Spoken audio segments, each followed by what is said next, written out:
tớp như con này. Cái này nó tớp thành nó thấy nó kinh kinh cái gì nhỉ? Nó bị hay bị bắt nạt đấy. Nhà con đi là đi thường nó có bị bắt nạt.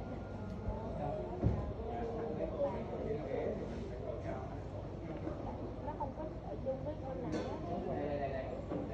Đúng, con mà chia ra.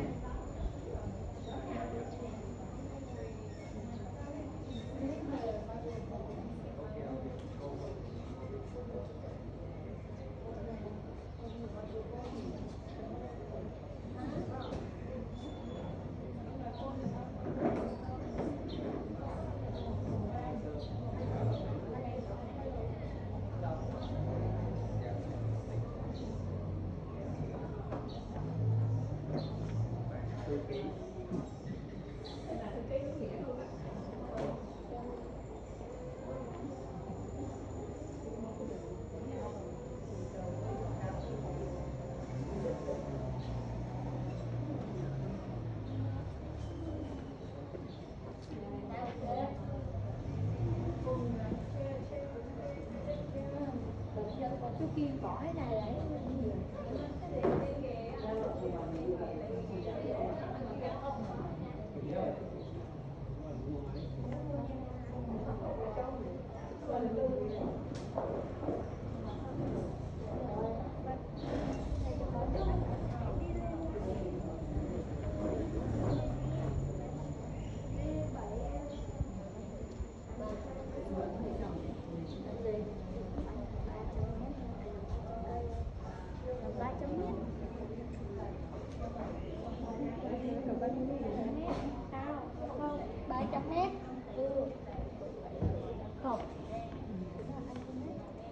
gần mà không xa lắm.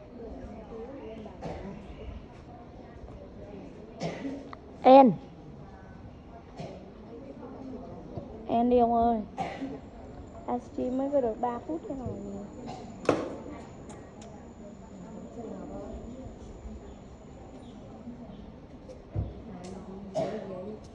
Như ổ này không có điện sao? Như ổ này không có điện.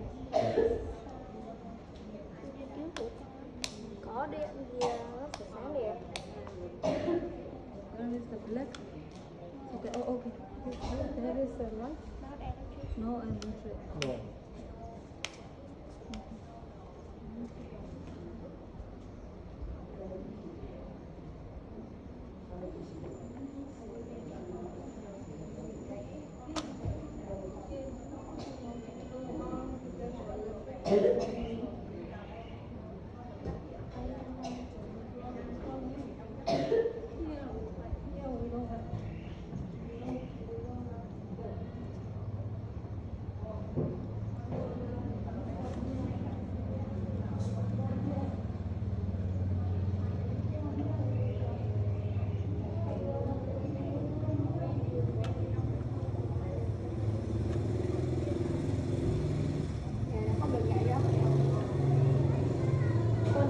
Xe máy 2-3 giây tao đi nhìn hơn.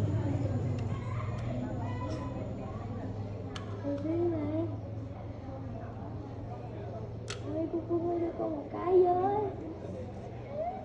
Tôi muốn về Việt Nam mà.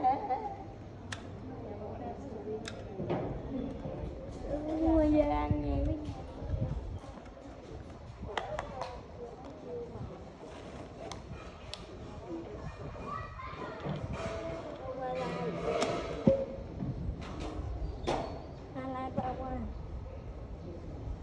Có điện không? Không được hả Sương? Có điện gì á?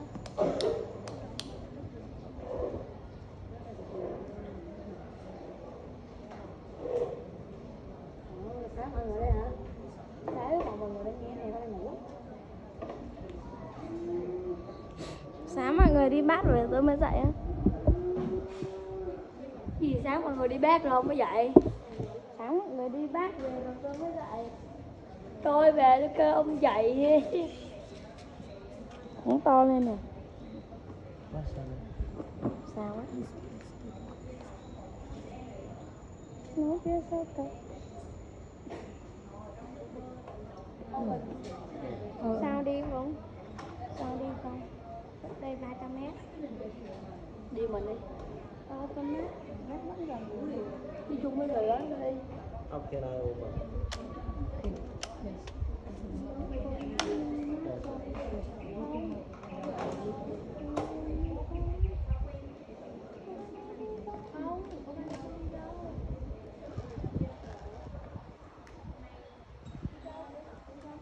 lại không mất đâu ra tiền đâu ông đi. Đấy, hỏi thừa thôi.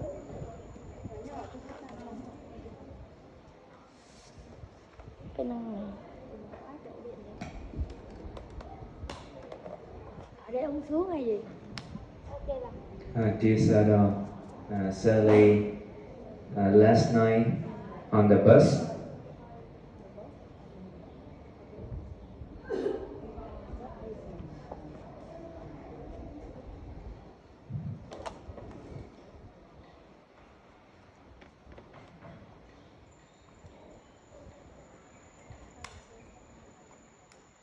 when traveling on the bus, last night she dreamed of something.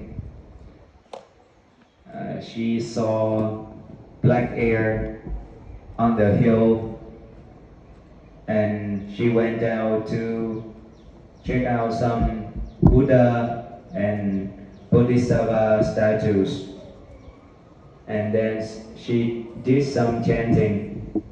So the black air turned into the white air. So and then when we walk from the outside street into here, the scene, the environment looked the same like her dream.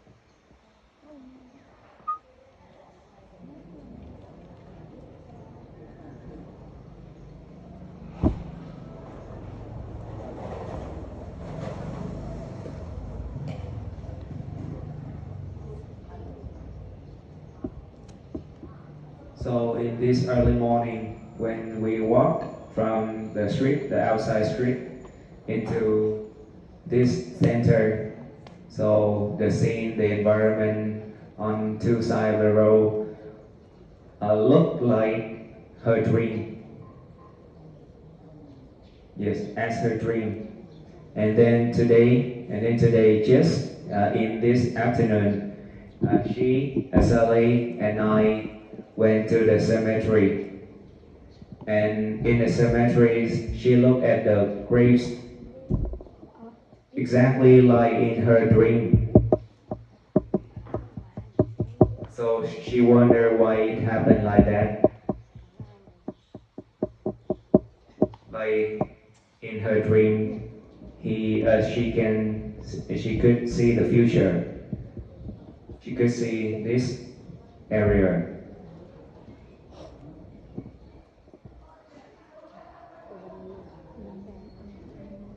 Dạ, sư cô tối hôm qua thì có mơ ở trên xe, dạ, về là sư cô thấy một cái khí màu đen, dạ, một cái khí màu đen nhiều.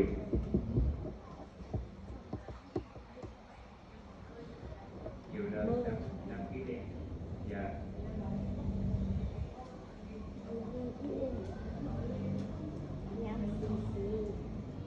Dạ, thì sư cô thấy nhiều cái đám khí màu đen.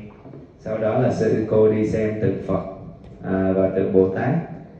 Thì khi mà sư cô niệm Phật thì cái khí màu đen nó chuyển sang khí màu trắng. Rồi sư cô tiếp tục ngủ và cũng không nhớ là mình đã mơ. Và khi xuống xe vào buổi sáng sớm thì khi mà đi bộ từ ở ngoài đường vào đến trong trung tâm này thì cô thấy cảnh tượng giống như là giấc mơ của cô.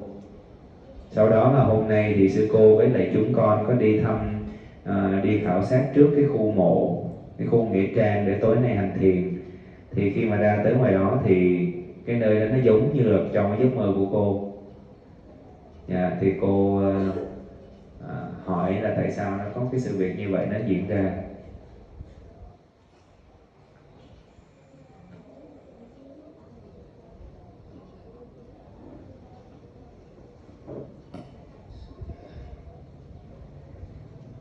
When did she dream? How many days ago? No, just on the bus yesterday. On the bus, yes. When we travel from Klang to here.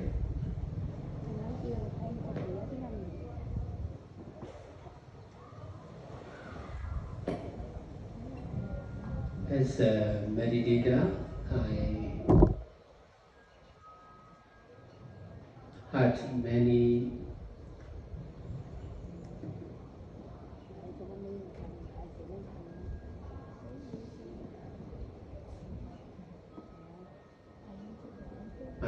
many news like this.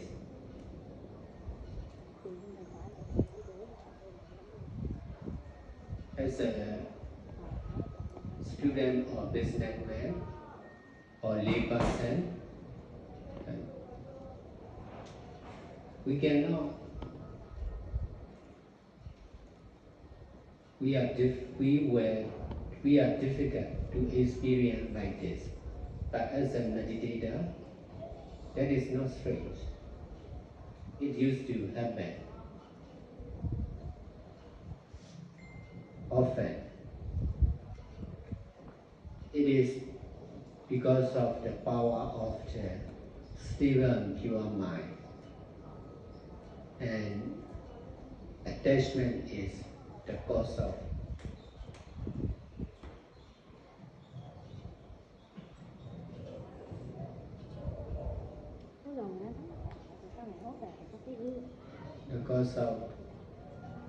that experience.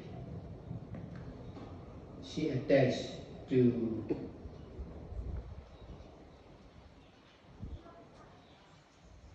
know and see like this. That's why when she is doing good deeds with mindfulness and detachment, the power of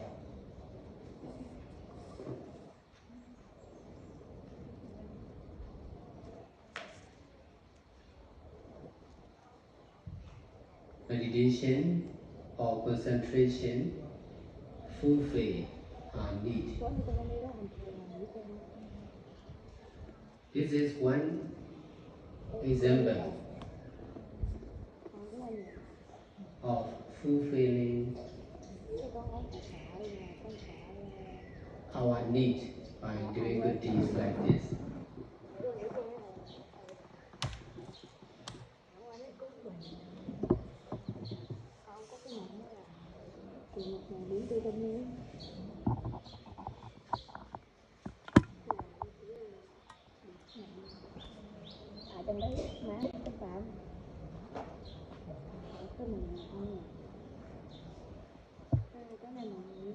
That to know like this is former attachment or inner attachment. If she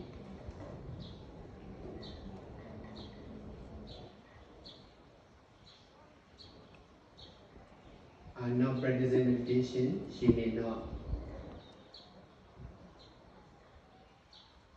experience like this.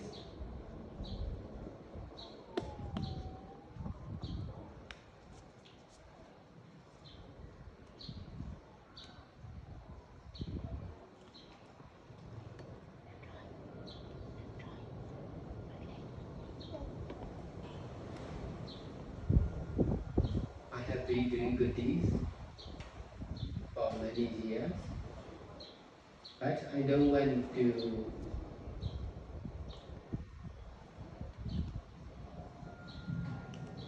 win the lottery.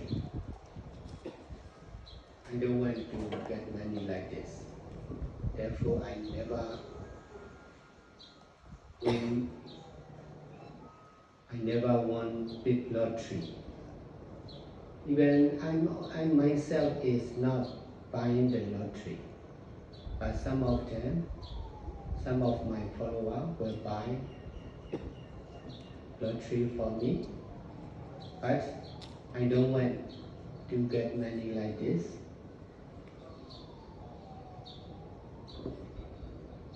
Because my father have strong attachment to win the lottery. She used to buy the ticket for many years continuously. She won some little prize, but not too big. So I can learn from him that is not good. Because of attachment on buying lottery, he is not much working very hard.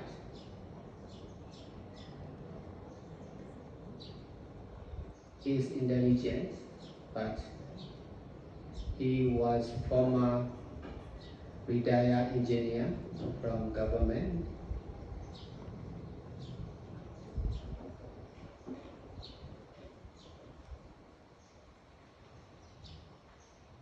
But he could not detach from his attachment.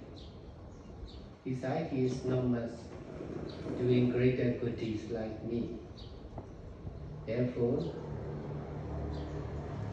his desire to get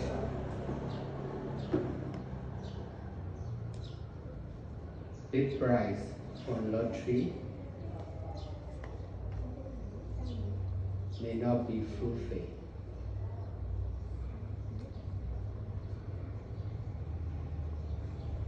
So we need to do good deeds like this, and then what we really need will be fulfilled.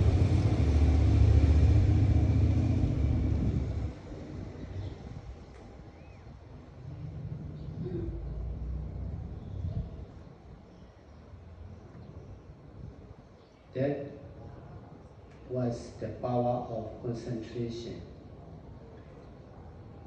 We can experience like this, but the weakness is we cannot change the future.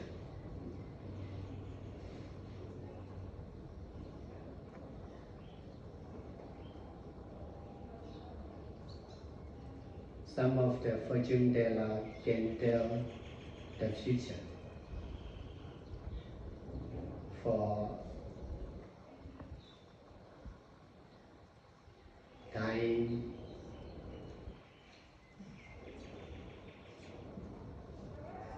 or big accident, but they cannot stop.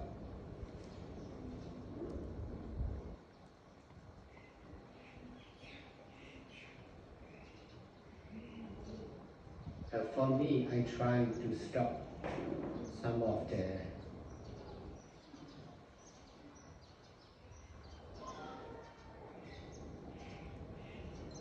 biggest misfortune. I have strong desire to be like this. That's why I work very hard in doing good deeds, and I have been solving the most difficult problems all the time.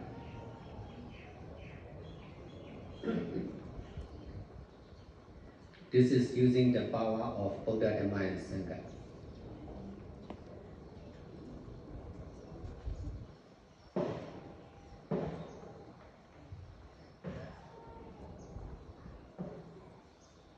Besides, I study and and use the power of limitless teamwork. There is limit for nearly every organization. That's why I have to study and use the power center as limitless teamwork.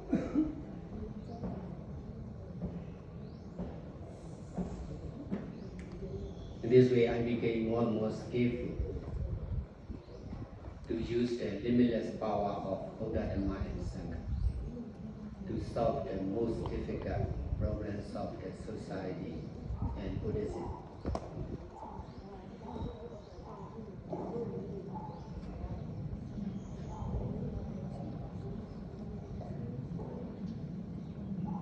Serial Medina Kalani Yo, the Pina line in a Kawama.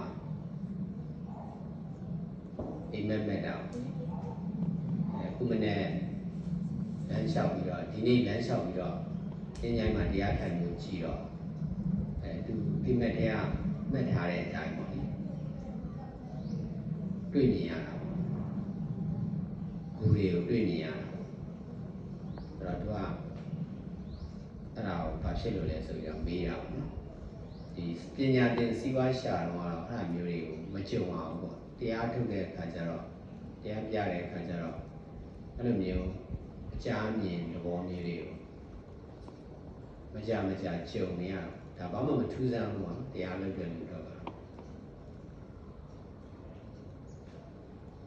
The Rustica Tini Saint Gelare, go Chichenari, Chilla, the Yah Gwelus and now Chivia. Maranashimo.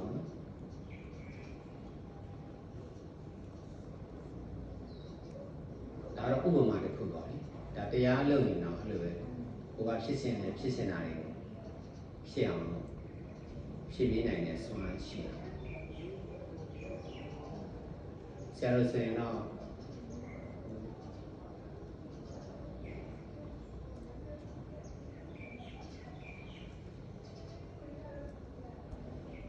A child losing and saying the sheep body. Oh, I go to. Go churn every yoga and say she doesn't want. I am team at all. Keep out and say them a sheep. Sarah Yogi at 2 years about that. Sarah did about one. I could have gone with me. I look a minute. Sarah said, I'm not even you. Low and losing and saying, Machine at Kajaro. Low, she told I a side value there. Tia at the body. Losing and Kajaro, Babu. And I met the Pagajaro. I get Kakere Kisario, Chin and cigar, Shia. Rajami, Gulukam, we look at Kamara. Kakere Kisario, we are changing out the Bubiku. Where the Niazaro can't then look out the jar. Rajam is Seroninia, the body down. Cantadia, show no middle mark, come below for the don't chat. Who the second nature of Jare Kajaro, who will changing around.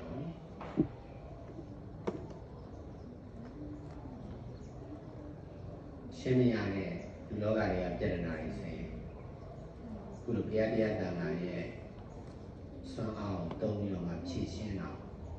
The Tamatai, Anajagara, Dua, Babsimans or a Thea, Females or a Thea, Madana.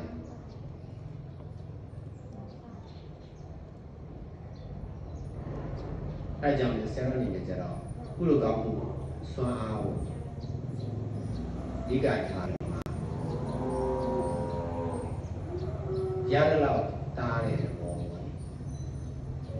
Chinay, Subon Swan, Yadia Dana, Swane. She's in a logo, you got time, you know.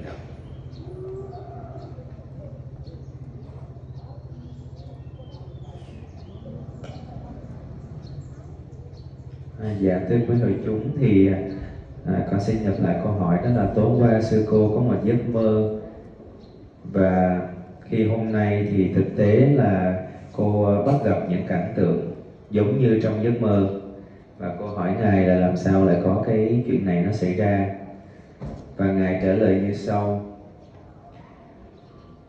là một hành giả, tôi đã từng nghe nhiều tin tức giống như thế này. Là một học sinh, sinh viên, hay một doanh nhân, hay người cư sĩ, chúng ta khó trải nghiệm giống như thế này. Là hành giả thì nó không có gì là lạ cả. Nó đã từng thường xuyên xảy ra giống như vậy. Đây là sức mạnh của tâm ổn định và trong sáng. Và dính mắc chính là nhân của trải nghiệm này. Cô dính mắc vào việc biết và thấy như thế này. Do đó, khi làm thiện pháp cùng với chánh niệm và xả ly, sức mạnh của thiền hay của định đã đáp ứng cho cái nhu cầu này. Đây là một cái ví dụ về việc đáp ứng những nhu cầu của chúng ta bằng việc làm thiện pháp như thế này. Để mà thấy biết như thế này thì đó là cái dính mắc trước đây của cô ấy, hay là cái dính mắc bên trong nội tại của cô. Nếu như cô không có thực hành thì cô sẽ có thể là không trải nghiệm như thế này. Tôi đã và đang làm thiện pháp trong rất là nhiều năm, nhưng mà tôi thì không muốn trúng xổ số. Tôi không có muốn có được tiền theo cách đó.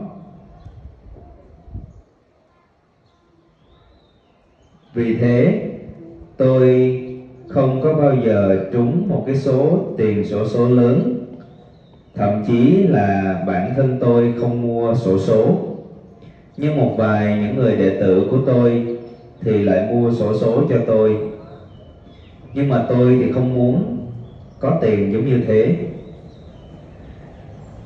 Bởi vì cha của tôi thì có dính mắc mạnh mẽ vào việc trúng xổ số. Ông đã mua xổ số trong rất là nhiều năm.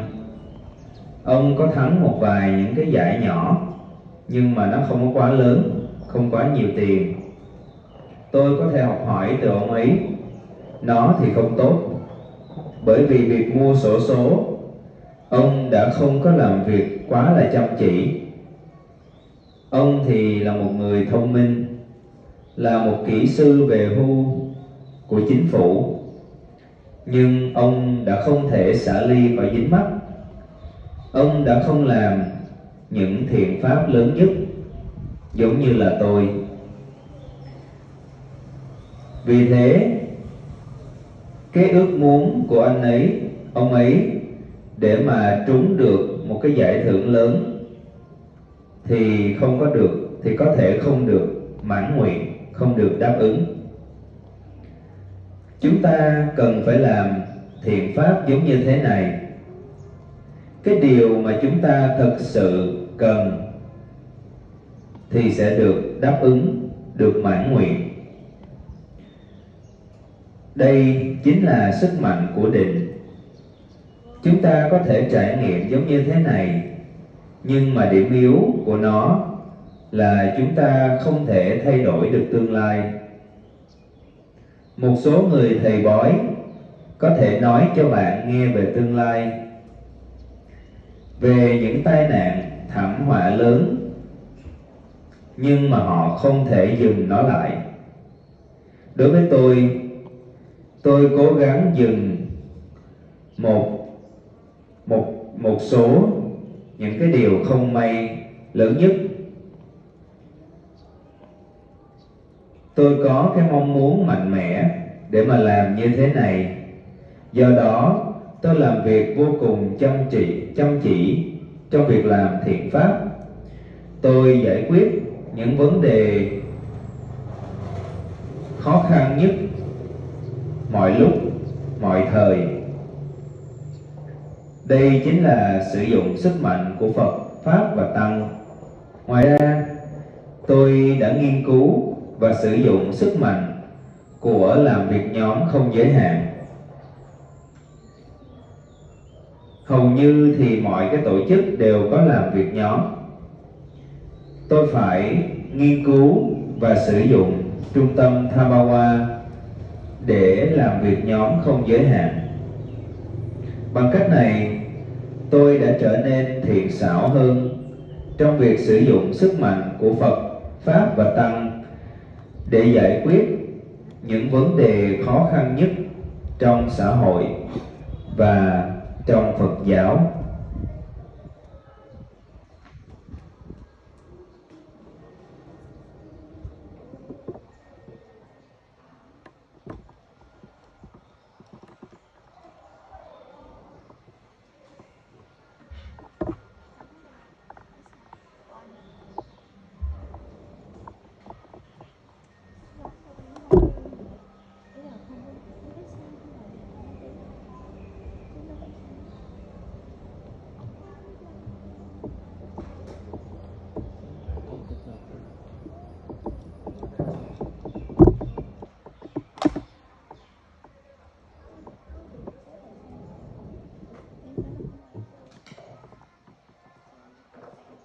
Sādhu, how to use the power of detachment in our daily life, especially when we experience pain, suffering, body pain or sicknesses and loss of the family members, the disease, and even though with good experiences, happiness, and etc. So how do we use this power of detachment in our daily life from moment to moment of this detachment?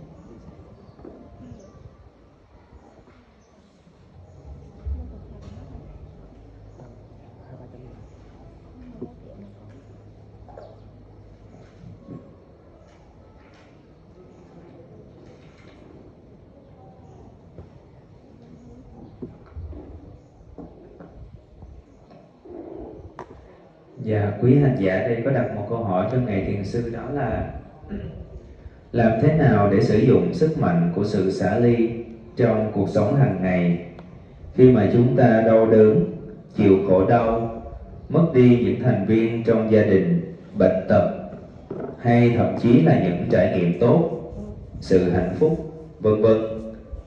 Làm thế nào để sử dụng sức mạnh của xả ly trong đời sống hàng ngày liên tục qua từng khoảnh khắc? Dạ, có vị nào hỗ trợ Ngài đọc cái nhạc? Dạ.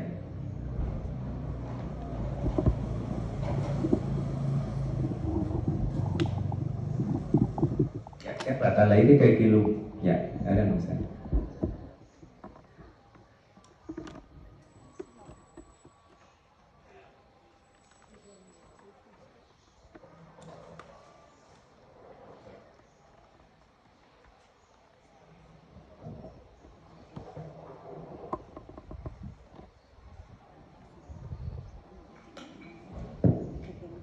Because I understand from detachment, because of all this pain, painful feeling is due to attachment, craving, desire. But that is not more depth to the understanding. Because there are something very special. It relates to anatta dhamma also. Because you understand that this is non-self. It's all the words, but to understand it very deep into insight. So the detachment has to do with some understanding of how to practice it rightly.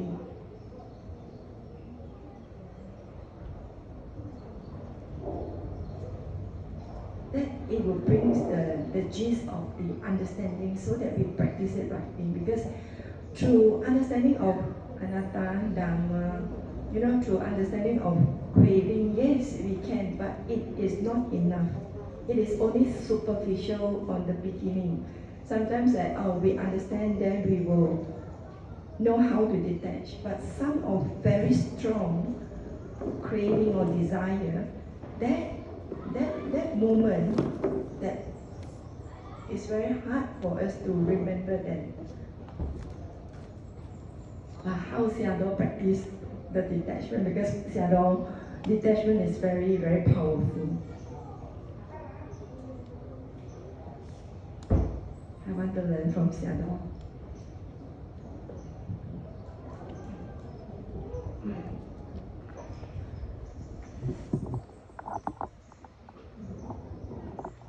Dạ, cô muốn hiểu, học và hiểu sâu hơn đến từ Ngài Thiền Sư. Bởi vì cô hiểu biết ở một cái chiều nông, đó là cần phải xả ly tất cả những cái sự đau khổ, mất mát, hạnh phúc, vân vân. Và những cái trải nghiệm khổ đau đó thì nó đến từ sự dính mắc, từ những cái ước muốn, từ những cái bám chấp. Nhưng mà ở một cái tầng hiểu biết sâu hơn thì nó liên quan tới vô ngã. Thì nó phải bắt đầu từ vô ngã thì Ngài mới có thể từ đó đưa vào trong thực hành và giảng dạy giống như thế này. Thì cô muốn học Ngài ở những cái trường hợp cụ thể, cái cách mà Ngài đã thực hành, bởi vì cái sức mạnh của sự xả ly của Ngài thì rất là mạnh mẽ.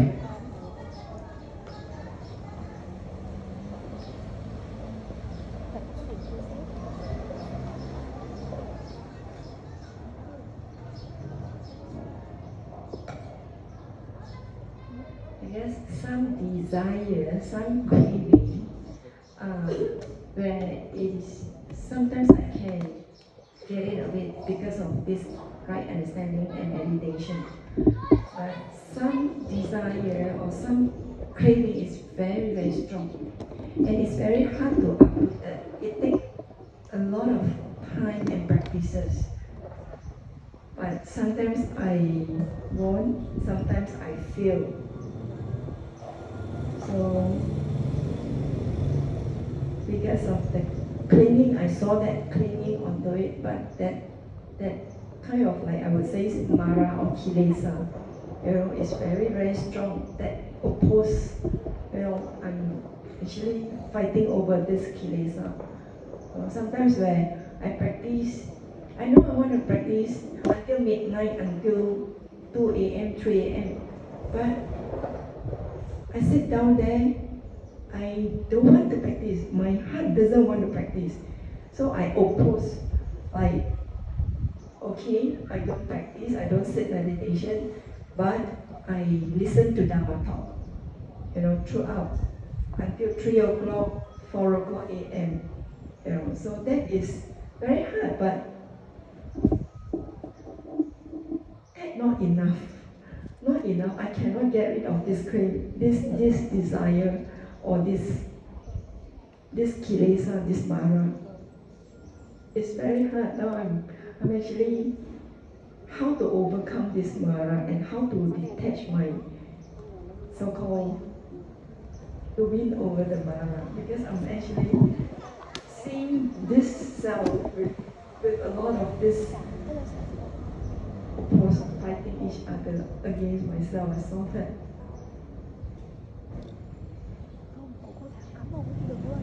It's either I use Dhamma to win over, but most of the time Kilesa took over the chair.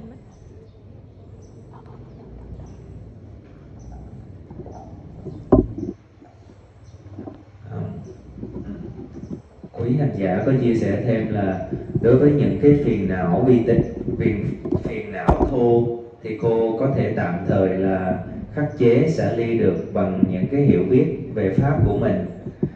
Nhưng mà đối với những cái phiền não mà nó vi tế hơn, nó ở chiều sâu thì cô chưa thể xả ly được.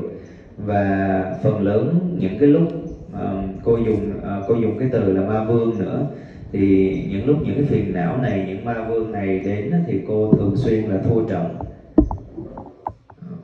và trong cô có một cái sự đấu tranh liên tục giữa bản thân cô và những cái phiền não đó.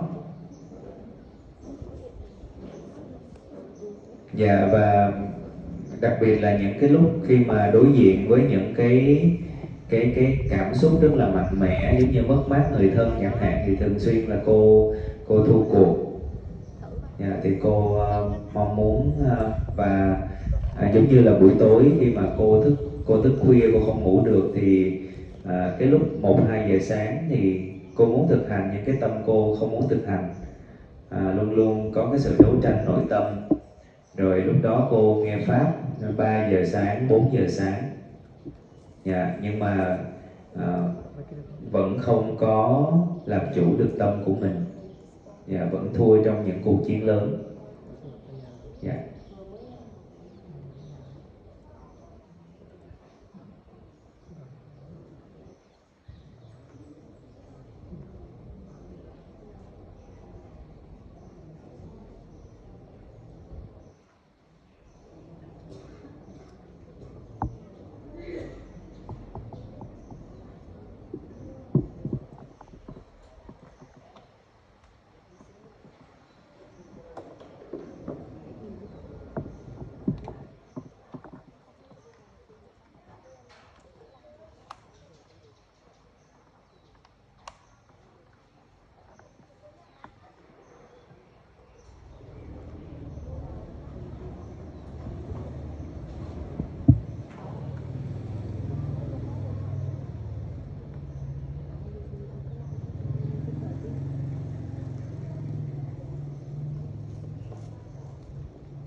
Dạ, thì tối nay thời thực hành sẽ bắt đầu khoảng 10 giờ tối.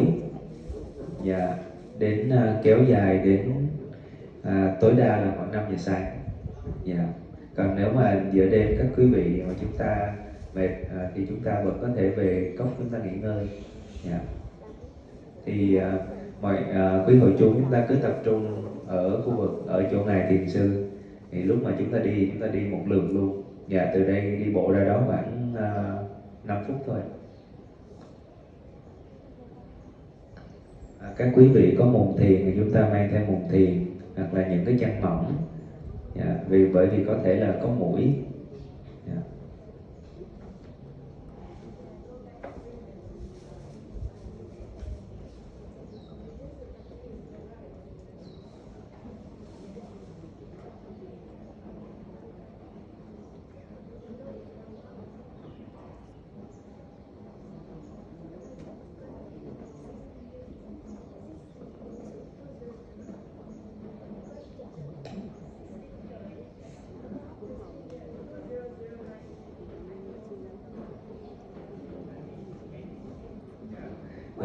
Cô hành giả Annie này thì người thầy Pháp đầu tiên của cô ấy chính là Ngài Ottamathara, và cô đã biết Ngài được 16 năm rồi. Dạ, 16 năm rồi. Như vậy từ năm 2009.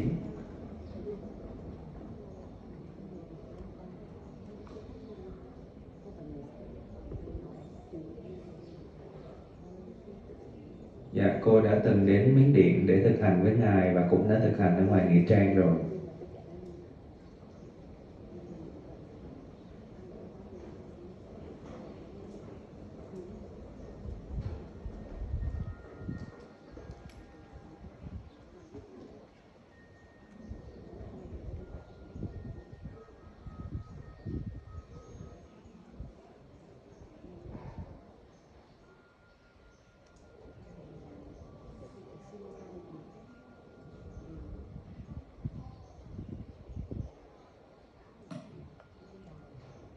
you dare to do good deeds and practice meditation,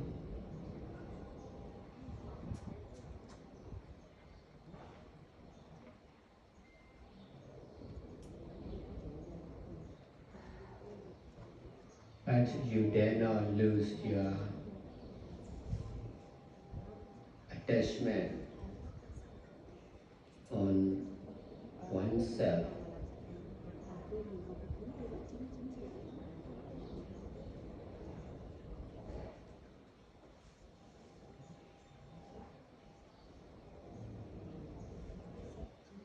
That's why you are doing good deeds with the idea of self.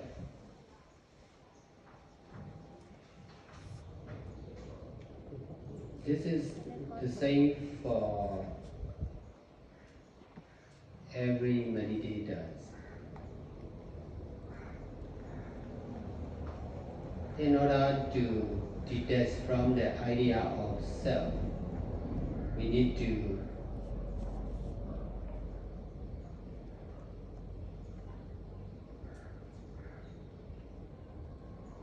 stop every formal action of our body and mind.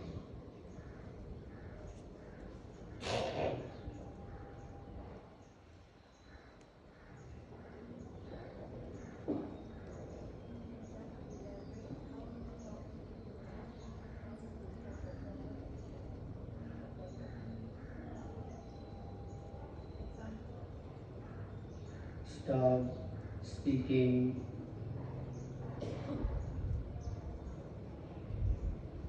in order to detach from speaking. Stop working in order to detach from working for money.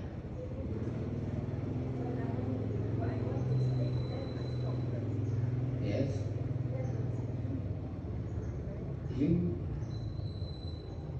You can speak with the power of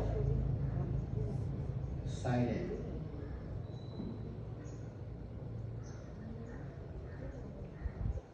We are speaking because we cannot stop speaking. We are working because we cannot stop working. We are thinking because we cannot stop thinking. And that's why we are doing with attachment.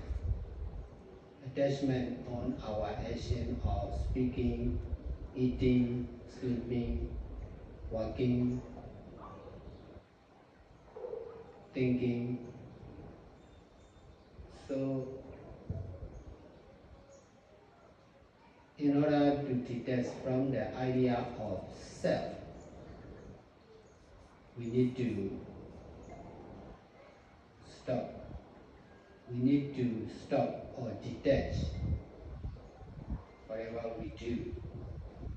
If we can detach, the aim of stopping is not to reject action. If we can detach, we can do again.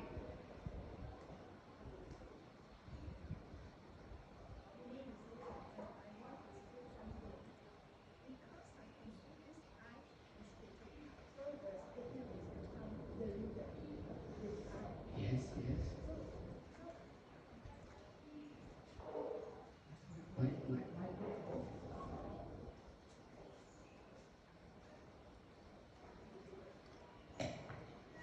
I can understand. If I want to say something and the I wanted to say something, then the speaking, whatever is deluded with the mind, keep on talking. But if I want to say something which is just said at that very moment, whatever I say is just to the point, that's it. So there's no I saying. But when I keep on saying, my mind is keep on thinking, and then my saying is become thinking mind, and not the one that speaks through anatta. So now I can understand myself right now. When I want to say something, I gossip. Then the gossip becomes something like, it's a gossip. But if I want to say something which is meaningful towards the Dharma, then the heart is very light. And I don't see the myself is talking through thinking, but the talking is through the heart. Not from thinking, it's from the heart. And the mouth came out is very soft, very light, very comfort. That Sādhu is pointing on that. Right? Yes, we can learn doing only without representing on oneself or someone or something. Just teaching only. Correct. Not for someone, not for something. Yeah. Just doing only, teaching only. Yeah, I can have the difference. When I talk about Dharma, all of a sudden I can understand that person. I can tell that person like, you are breaking your precept. You are breaking your third precept. So I said, can you tell me, are you breaking your third precept? Then he look at me, he say, yes. But how can I know? I don't know, but from talking Dharma to this person, all of a sudden I said, you don't come to me if you don't have clear 5%. Because the Dharma I cannot transfer over. I said, are you breaking the third precept? Kame sumi chachara. Then he told me yes. Then I said, okay, you settle first, then only you learn Dharma. Because I cannot say. I said, why I cannot say out? So that is different. If I say something Dharma, with my thinking mind, I said like, oh no, it drains a lot of energy out. But if I say something like it's from the heart, without thinking, I just keep on saying, my heart is very soft, very light. Then I can see the difference, Sādhu.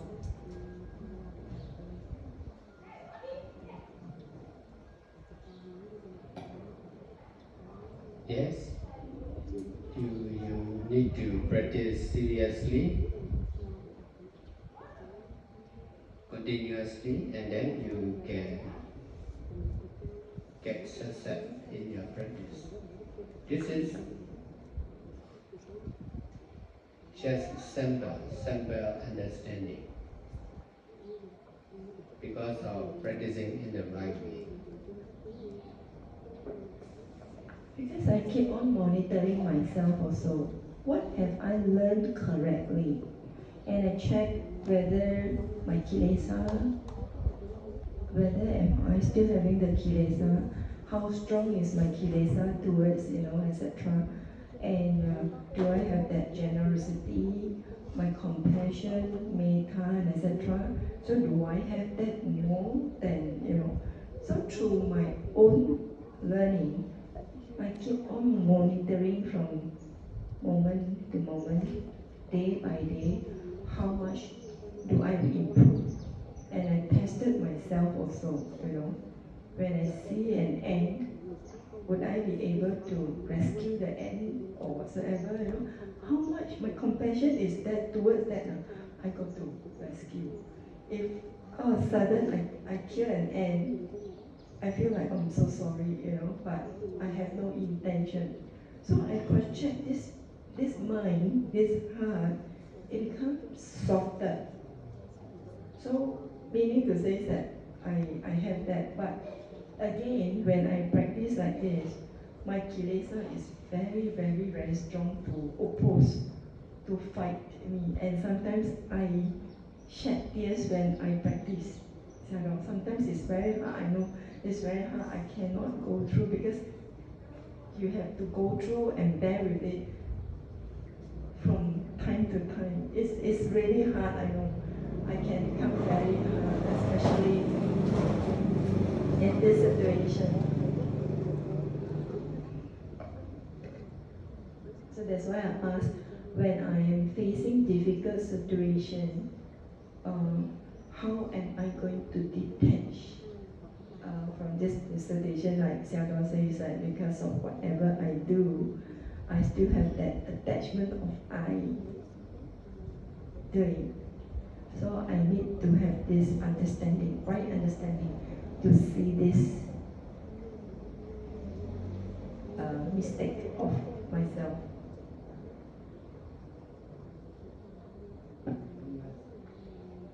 Must dare to detach from every attachment, every present attachment.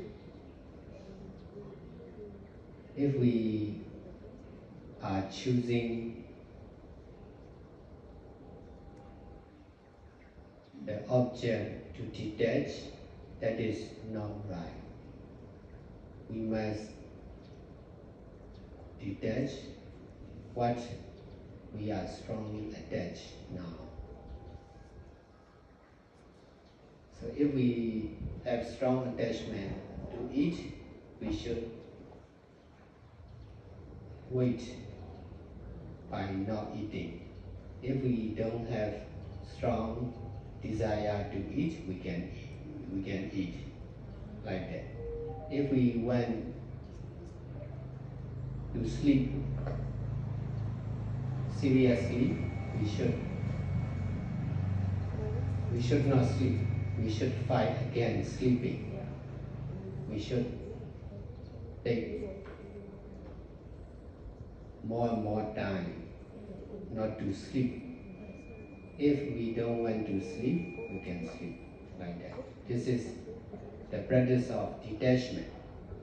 We will never obey our strong desire for eating, sleeping, seeing, listening to music, watching movie like that. Whatever we really want to do, we must stop doing to detach. If we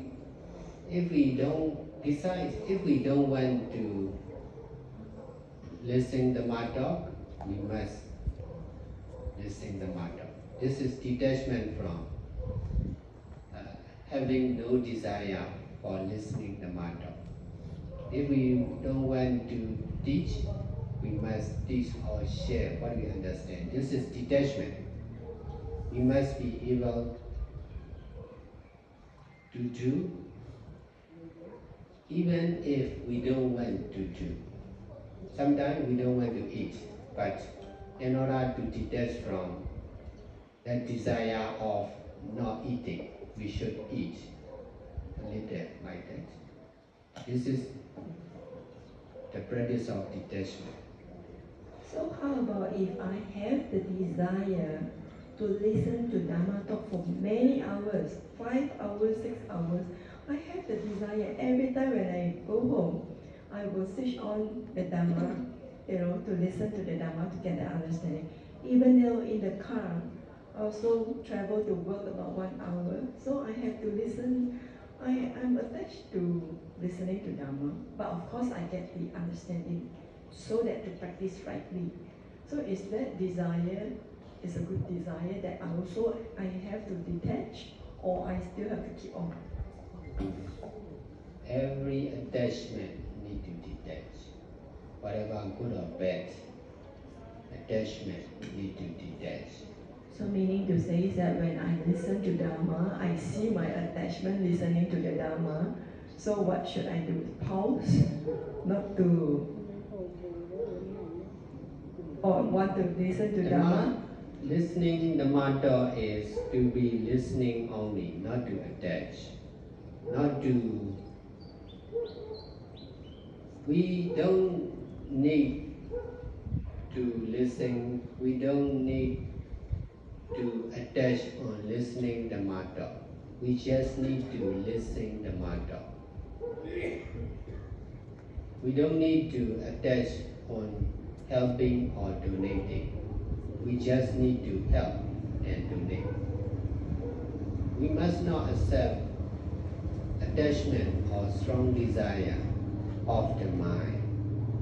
Every attachment must not obey easily. Sometimes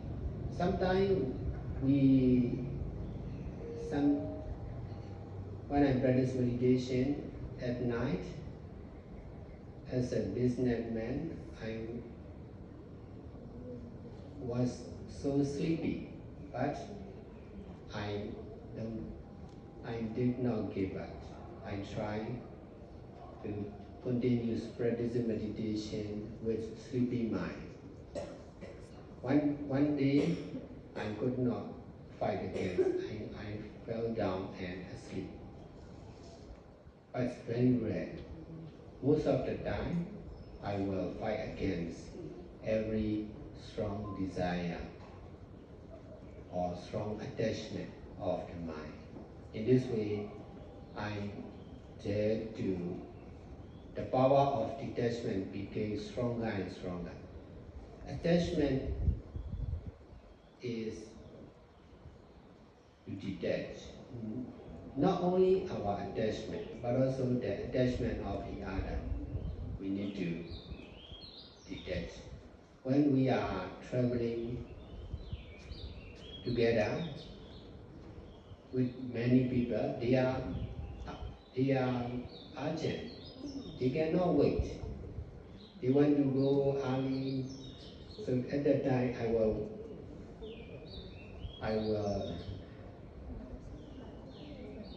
will wait, not by going, to detach from their attachment. In this way, if they don't have much desire to go urgently, at that time, we will go. I used to do like this. This is detachment, the collective attachment of emergency. We cannot wait. If we are with many people, that's why we are making many mistakes. We may forget our belongings, fall like that. So that is not good. We should be in time. We don't need to be early. We don't need to be late. But we not to be late. We worry to be late. That's why we are always we are always very early.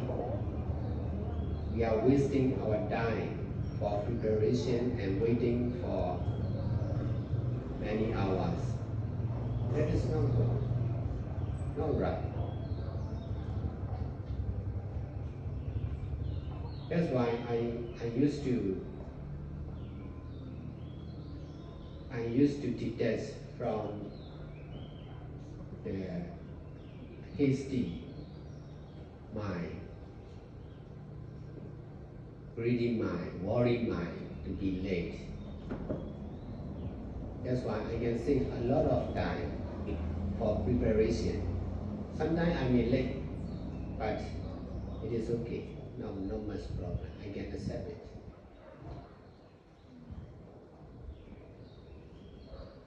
This is teaching to be doing only. We are not grasping, no pressure to miss the flight. We can accept it even if we miss the flight. This is, if we cannot accept like this, we must worry. In this way, we are difficult to be doing only, traveling only.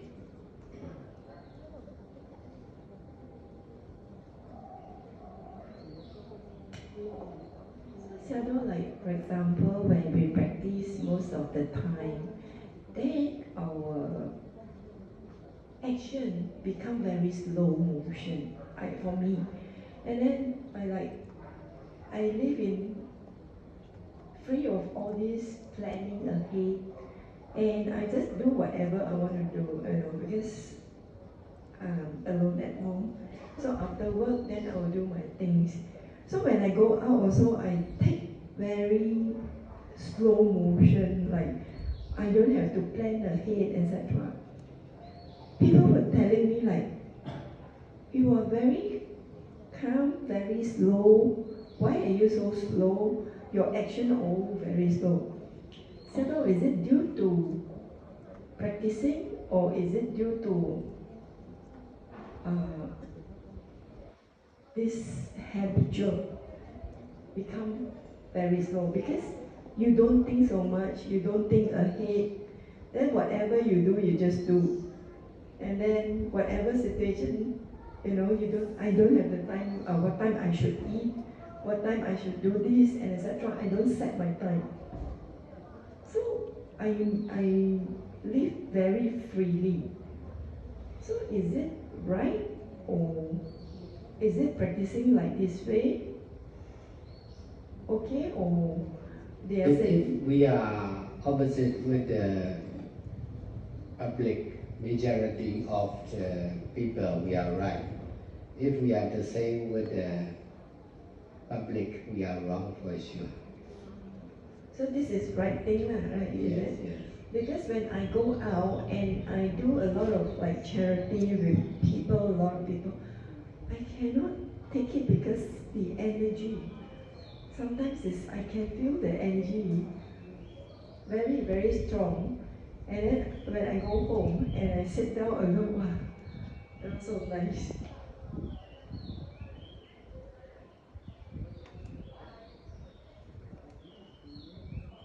Yes, when I started practicing meditation in 1999, I came to understand like this, and then I practice like this.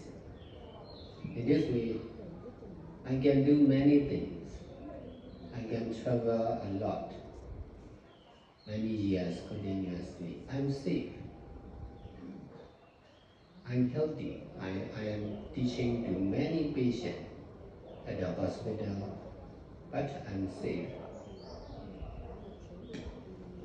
This is the power of stable and pure mind, or mindfulness and detachment. We don't need to be urgent, hasty. We just need to control the mind to be stable and pure as much as possible. Yeah, I can see a lot of changes in me, especially when last time I used to be very, very scared of being alone. But now I'm very, very happy to be alone. And when last time when I see blood, I can fainted. But now when I saw Asubha myself dead with a pool of blood, my body was rotten and etc. Now I don't scared of blood anymore. I feel like, nothing, I don't feel that worry. And even though the spirit, the spirit, where especially I follow Sādhu to all the cemetery and etc. Even though in the Vietnam also, all the spirit came very, very ugly with all the blood oozing, and then they came into my vision. So now I'm not scared, even though when I can see it, I'm not scared.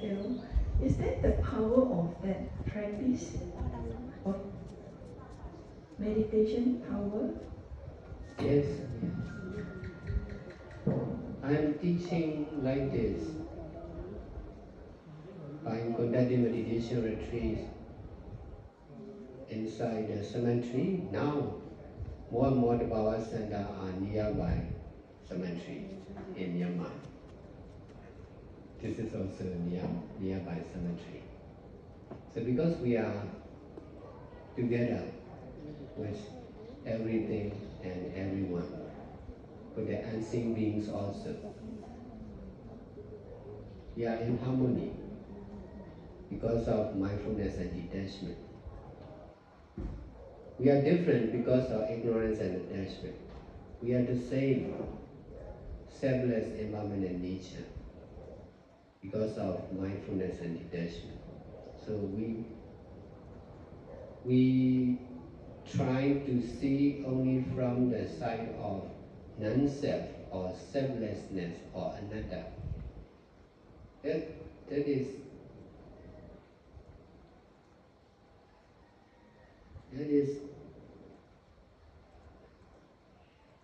the best we can do for all.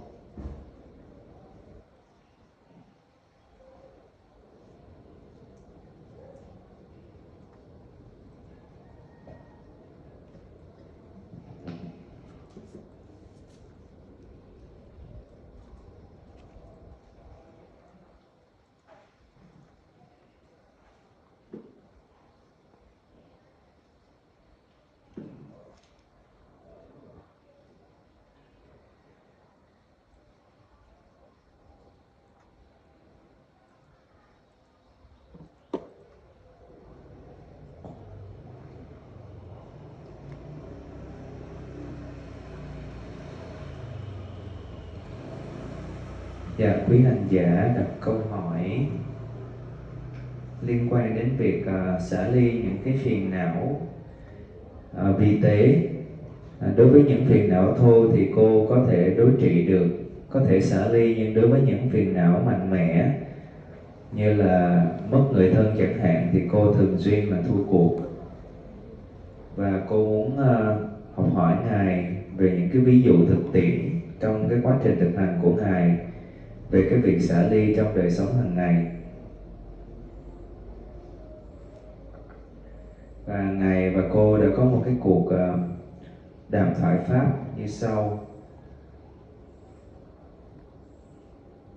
Cô thì dám làm thiện pháp và thực hành thiền, nhưng mà cô thì không dám đánh mất sự dính mắc của cô vào tự ngã, một cái tôi. Do đó, cô làm thiện pháp với ý tưởng về tự ngã, về cái tôi. Điều này thì nó cũng giống như là mọi thiền sinh khác. Để mà xả ly ý tưởng về tự ngã, chúng ta cần phải dừng mọi cái hành động trước đây của thân và tâm. Thì cô đặt câu hỏi là làm sao để dừng lại? Ngài có thể cho một cái ví dụ cụ thể không? Ngài Thiền sư trả lời: chúng ta dừng cái việc nói để xả ly việc nói. Chúng ta dừng làm việc chỉ để kiếm tiền, để xả ly khỏi việc chỉ làm việc để kiếm tiền. Thì cô hỏi là như vậy thì lúc mà mình muốn nói thì khi mình thấy được cái tâm mình muốn nói thì là mình sẽ ngừng nói, phải không? Thì Ngài trả lời rằng cô có thể nói với sức mạnh của sự tĩnh lặng, của sự im lặng. Chúng ta thường nói vì chúng ta không thể dừng nói. Chúng ta làm việc vì chúng ta không thể dừng làm việc. Chúng ta suy nghĩ vì không thể dừng suy nghĩ. Chúng ta dính mắc vào các hành động như là suy nghĩ, ăn, làm việc, nói chuyện, vân vân vân. Để xả ly ý tưởng về một cái tôi tự ngã, chúng ta cần phải dừng lại hay xả ly bất cứ điều gì mà chúng ta làm. Cái mục đích của việc dừng lại không phải để chối bỏ hành động. Nếu chúng ta có thể xả ly thì chúng ta có thể tiếp tục làm hành động đó. Và cô tiếp tục hỏi, khi mà nói thì có lúc cô thấy được rằng là cô đang nói với một cái tôi ai, thì cái lời nói của cô bị vô minh nhuốm màu. cô không thể dừng cái việc nói lại. Ví dụ như là khi mình nhiều chuyện, khi mình nói cái chuyện của người khác, khi mình bàn chuyện phiếm,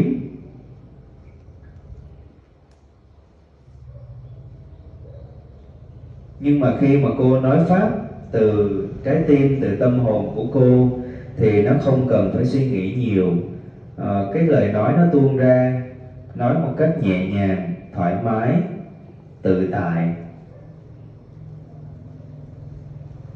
Và Ngài trả lời rằng chúng ta có thể học chỉ làm mà thôi, không có đại diện cho một tự ngã, một cái tôi, ai đó hay thứ gì đó.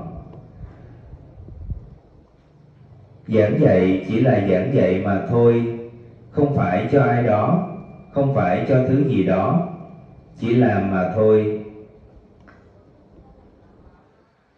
Thì cô tiếp tục chia sẻ về cái trải nghiệm.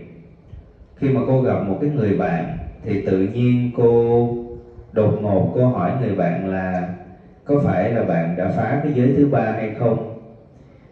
Thì người kia nói rằng phải. Tức là cô không có biết trước, mà tự nhiên khi gặp cái người này thì cái pháp nó vận hành và cô buộc miệng nói ra cái điều đó.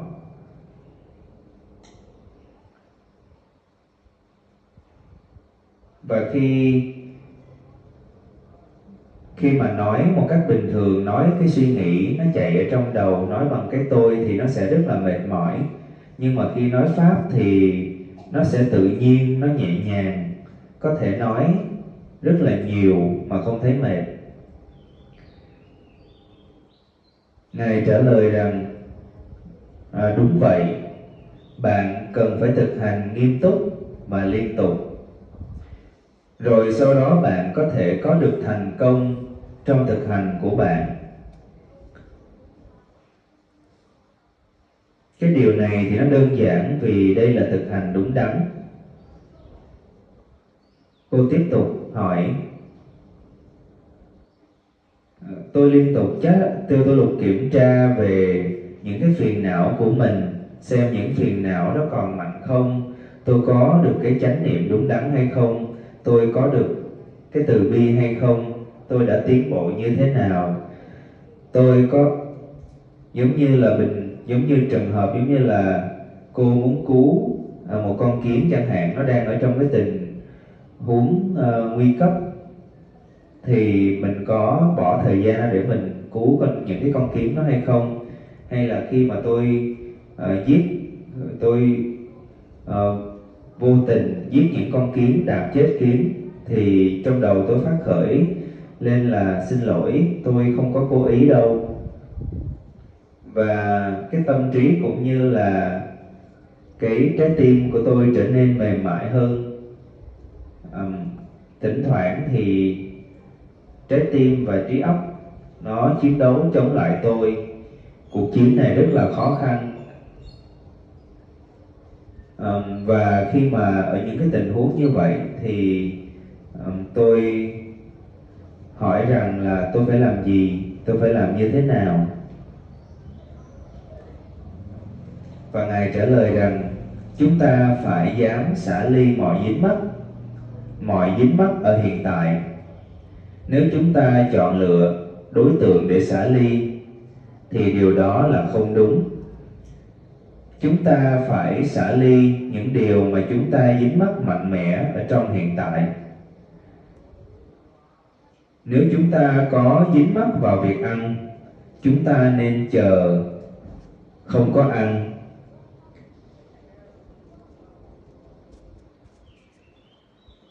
Nếu mà chúng ta không còn dính mắc mạnh mẽ vào cái việc ăn uống thì chúng ta có thể ăn uống.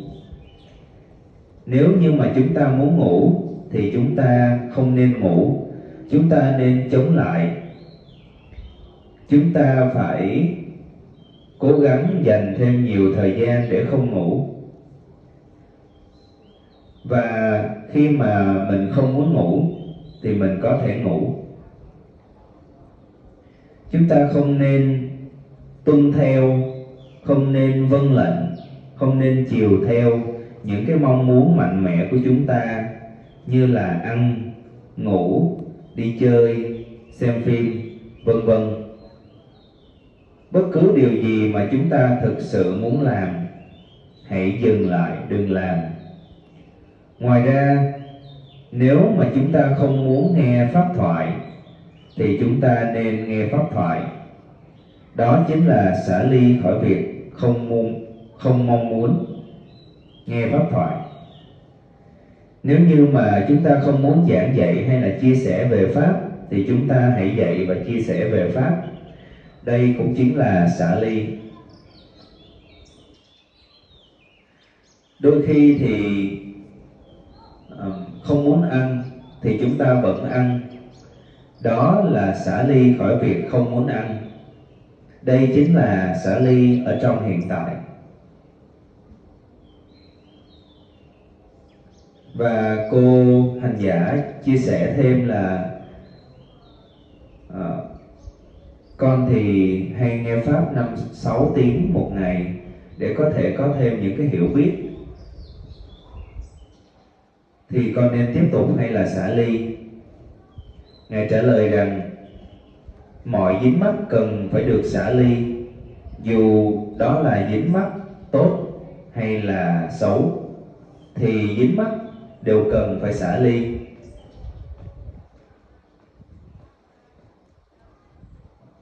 Như vậy, cô hỏi tiếp, như vậy lúc mà con muốn nghe pháp thì con nên dừng lại việc nghe pháp phải không?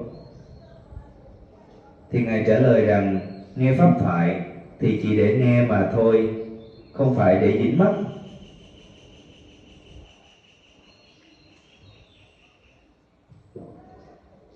Chúng ta không cần phải nghe, đừng dính mắc vào việc nghe pháp thoại, chỉ cần nghe mà thôi, đừng dính mắc.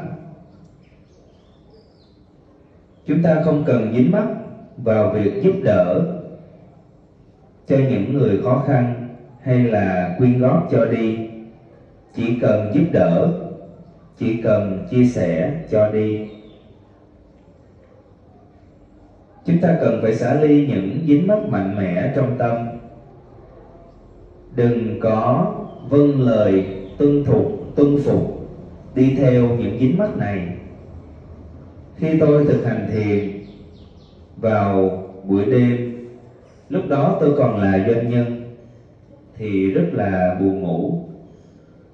Và tôi đã không bỏ cuộc, tôi đã cố gắng tiếp tục thực hành với tâm buồn ngủ. Đôi khi tôi không chống lại được thì tôi gục ngã ngủ. Nhưng mà nó hiếm thôi.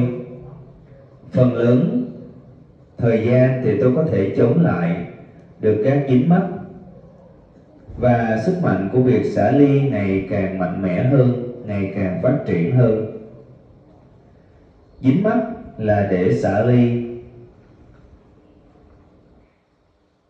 Không phải chỉ những dính mắc của chúng ta, mà còn với những dính mắc của những người khác. Khi mà chúng ta di chuyển cùng với nhau, có rất là nhiều người. Mọi người thì gấp gáp vội vàng, không có chờ đợi, không có kiên nhẫn. Vào thời điểm đó, tôi sẽ chờ, tôi sẽ không để mọi người đi. Đó chính là để mà có thể xả ly khỏi cái việc gấp gáp vội vàng muốn đi. Nếu như mọi người không còn dính mắc vào việc phải đi, thì lúc đó tôi để mọi người đi. Tôi đã từng làm như vậy để có thể xả ly khỏi sự gấp gáp vội vàng. Khi ở với nhiều người, chúng ta không thể chờ, chúng ta thường thiếu kiên nhẫn, và chúng ta phạm những cái lỗi lầm như để quên đồ, điện thoại, đồ dùng cá nhân, vân vân vân. Chúng ta không cần phải đến sớm, chúng ta chỉ cần đến đúng giờ, không có bị trễ. Vì sợ trễ nên chúng ta luôn luôn cứ phải sắp xếp mọi cái việc cho nó sớm. Chúng ta luôn luôn cố gắng đến sớm. Và chúng ta bị lãng phí nhiều cái thời gian cho cái việc chuẩn bị. Điều này thì không tốt, điều này thì không có đúng đắn. Tôi đã từng xả ly khỏi cái việc gấp gáp vội vàng. Tâm gấp gáp, tâm vội vàng, tâm nóng giận, tâm sợ bị trễ, tâm tiết kiệm thời gian vì sợ trễ. Và thỉnh thoảng thì tôi cũng trễ, nhưng mà ok, tôi có thể chấp nhận được. Đây chính là lời giảng dạy về chỉ làm mà thôi, không chấp thủ, không có áp lực. Thậm chí là chúng ta bị trễ những cái chuyến bay. Nếu mà chúng ta không có chấp giữ thì chúng ta sẽ không có lo lắng. Dạ con xin nhìn lại chỗ này. Nếu mà chúng ta chấp thủ, chúng ta sẽ lo lắng, chúng ta sẽ khó để mà có thể chỉ làm mà thôi, chỉ di chuyển mà thôi. Cô hành giả tiếp tục hỏi, khi mà chúng ta thực hành, phần lớn thời gian những hành động sẽ trở nên chậm rãi hơn. Bất cứ những điều gì mà con muốn làm thì con sẽ làm chậm rãi. Mọi người nói với con rằng là ồ, sao bạn có thể bình tĩnh, bình thản, chậm rãi như vậy? Nó có phải là bởi vì thực hành hay một cách nào đó nó trở thành một cái thói quen? Con không cần phải nghĩ ngợi nhiều, làm thì chỉ là làm. Ăn thì đến giờ đó thì ăn, không cần quan tâm đến giờ giấc nhiều cho bất cứ điều gì cả. Ngài Thiền sư trả lời, nếu như mà chúng ta không có hành xử giống như mọi người, giống như người trong thế gian thì chúng ta đúng. Nếu mà chúng ta giống như người đời, người thế gian thì chúng ta sai.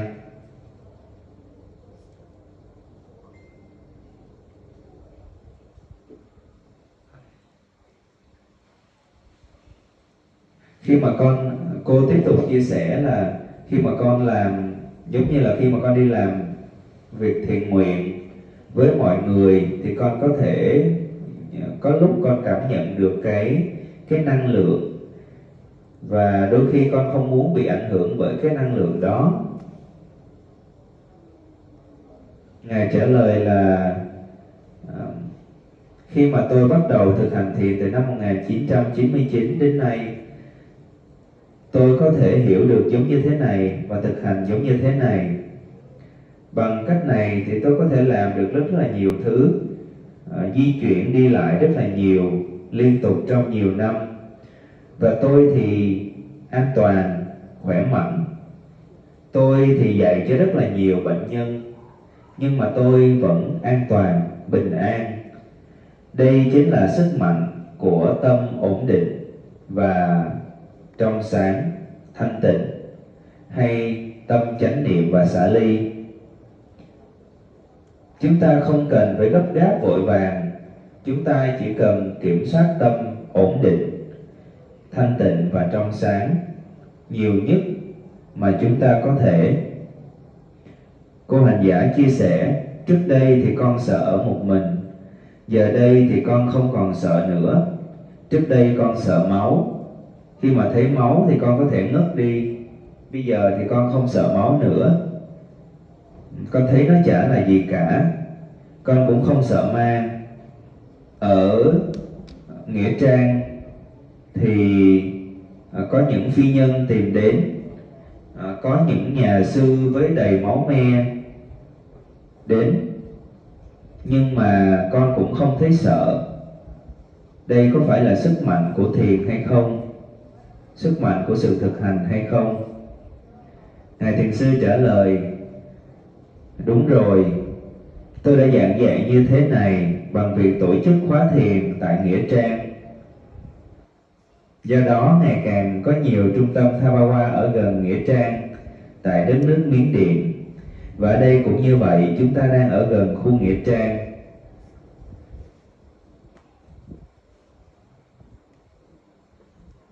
Chúng ta thì đang ở cùng với mọi người, mọi thứ.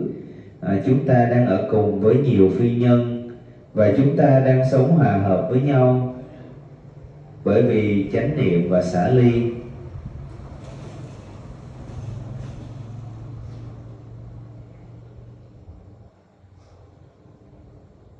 Sao nó có một cái đoạn này là Ngài nói khoảng 3-4 câu về vô ngã, nhưng mà cái lúc đó con không có ghi kịp. Quý vị vui lòng nghe lại livestream. Dạ, cái câu cuối cùng Ngài nói là chúng ta hãy cố gắng nhìn từ góc nhìn của vô ngã, từ tánh không. Đó là cái điều tuyệt vời nhất mà chúng ta có thể làm cho tất cả.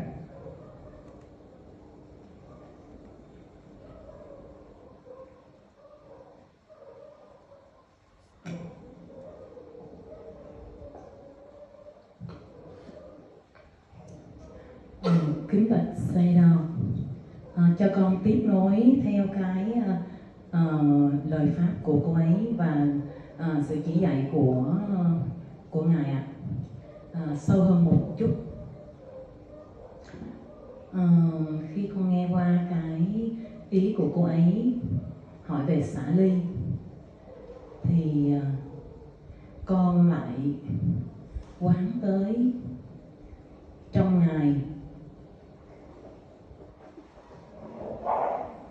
có một cái pháp rất là đặc biệt, đó là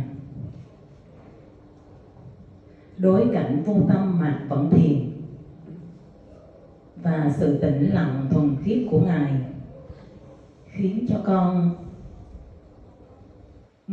muốn học, hiểu và hành thêm nữa. Vì căn cơ của chúng sanh cũng như con cũng còn rất là yếu kém, nên sự xả ly nếu không đi sâu vào chắc chắn sẽ không đạt tới cảnh giới của ngài và không chạm tới được. Cho nên hôm nay con tiếp nối với cái bài pháp này, đó là chạm tới cảnh giới của ngài. Vì chúng con là phàm phu, căn cơ còn yếu kém với bản thân con, đôi khi trong cái xả ly đó nó cũng chưa chạm đến được thế giới của ngài. Cho nên hôm nay con xin phép thỉnh ngài chỉ dạy cho con và tất cả thiền sinh có mặt trong ngày hôm nay được hiểu hơn đối cảnh vô tâm mạc vẫn thiền của ngài ạ. Nam mô Bổn Sư Thích Ca Mâu Ni Phật. Con xin hết ạ.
we start again.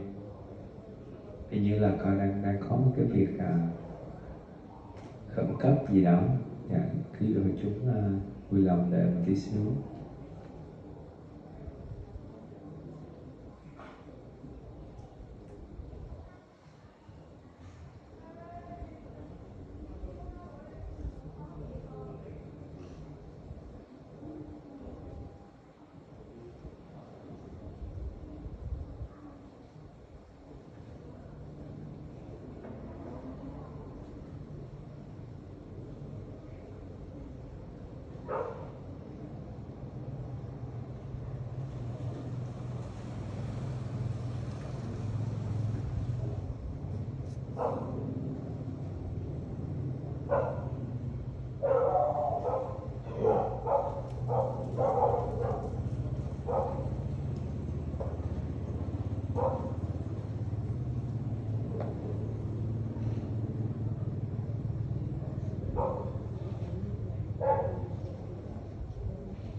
Follow the question of the female yogi. She asked about detachment. So I observe inside Sādhu have Dhamma, something really special, that even when facing anything, Sayadaw have no mind, no reaction, so no need asking about meditation. So your purity and stability makes me want to practice more and more. If I don't practice, I could not become like Sayadaw. We are just lay people, not very good at practicing, not very good at detaching. We have not became like you. So, dear Sādhu, please teach us more about facing anything with no mind, no react to anything happen to us.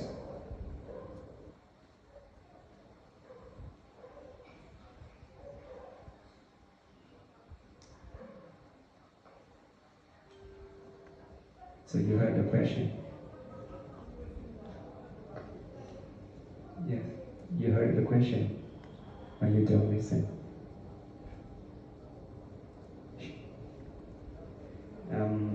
So please teach us how to face whatever happened to us with no mind.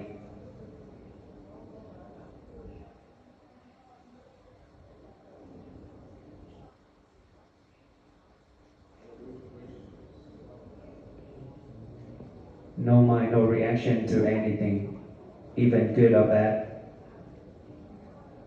Something good or bad come to us, but we don't reaction.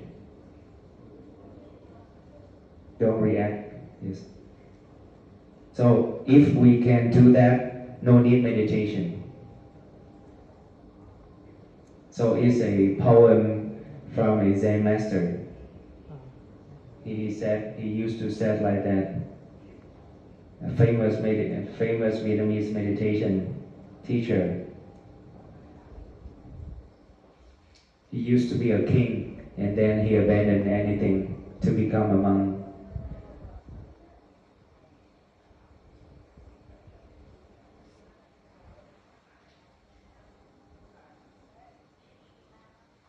So he said that if we face anything with no mind, no reaction, so no need meditation.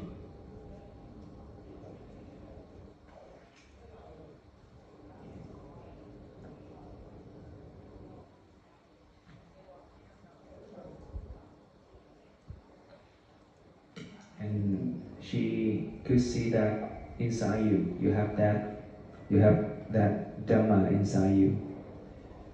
So she would learn from you. Without meditation or mindfulness and detachment, we can not stop our physical, verbal and mental action, for sure.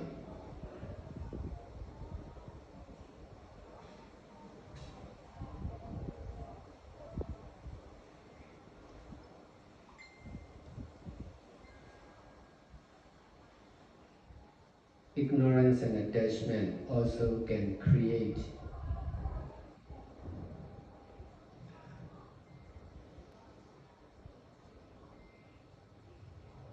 stable pure mind, but not long-lasting, not real.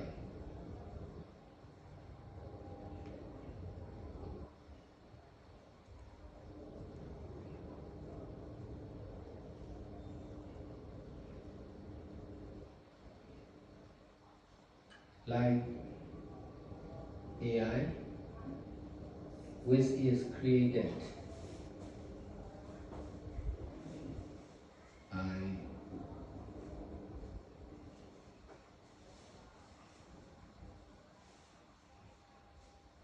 many Asians.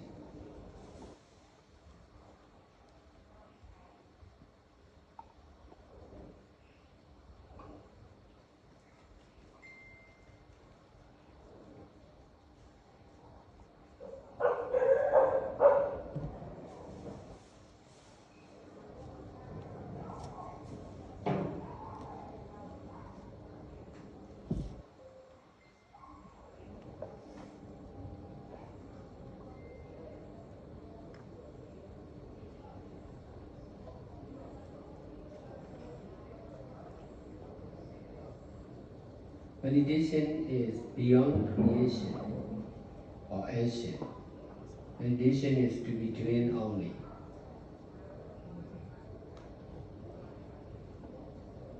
With detaching mind.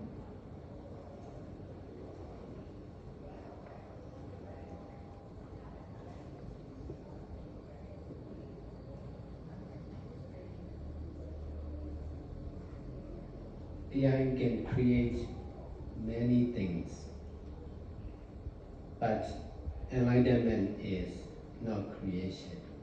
Real enlightenment or real Buddha, real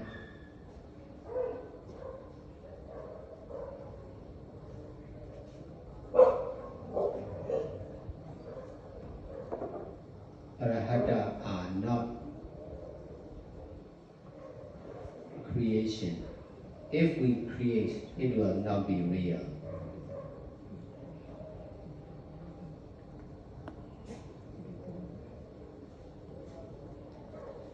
Real enlightenment is detachment from creation. AI itself is just creation. Therefore,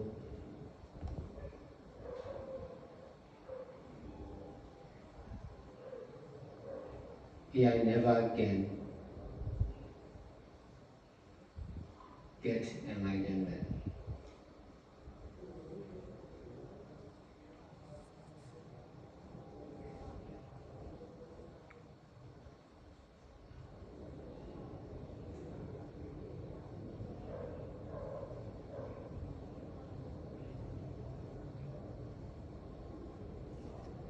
even if we can practice in the right way, we are difficult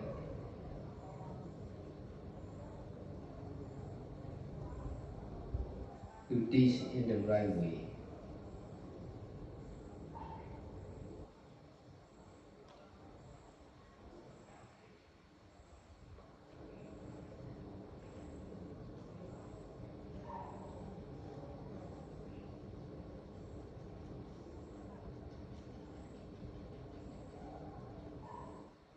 Therefore, to get success in teaching is really difficult.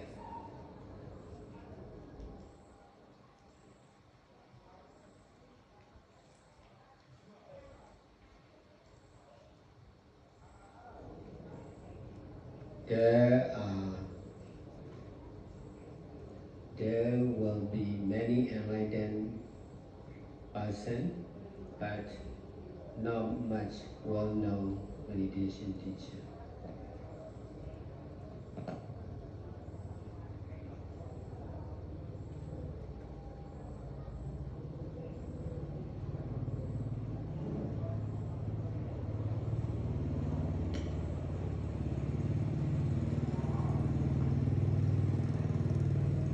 Dạ, sư cô thỉnh Ngài chỉ dạy thêm về đối cảnh vô tâm mạt vấn thiền, bởi vì sư cô thấy được cái điều đó ở trong Ngài Thiền sư. Và Ngài trả lời như sau: không có thiền, không chánh niệm và xả ly thì chúng ta không thể dừng lại những hành động thuộc về thân khẩu ý, chắc chắn là như vậy. Vô minh và dính mắc cũng có thể tạo ra cái tâm không ổn định và không trong sáng, không thanh tịnh. Nhưng mà cái điều này nó cũng không kéo dài, nó cũng không phải là thật. Cũng giống như AI, trí tuệ nhân tạo, được tạo ra bởi từ rất là nhiều những cái hành động được tạo tác. Thiền thì nó vượt lên trên những cái sự tạo tác hay là hành động. Thiền thì chỉ để làm mà thôi.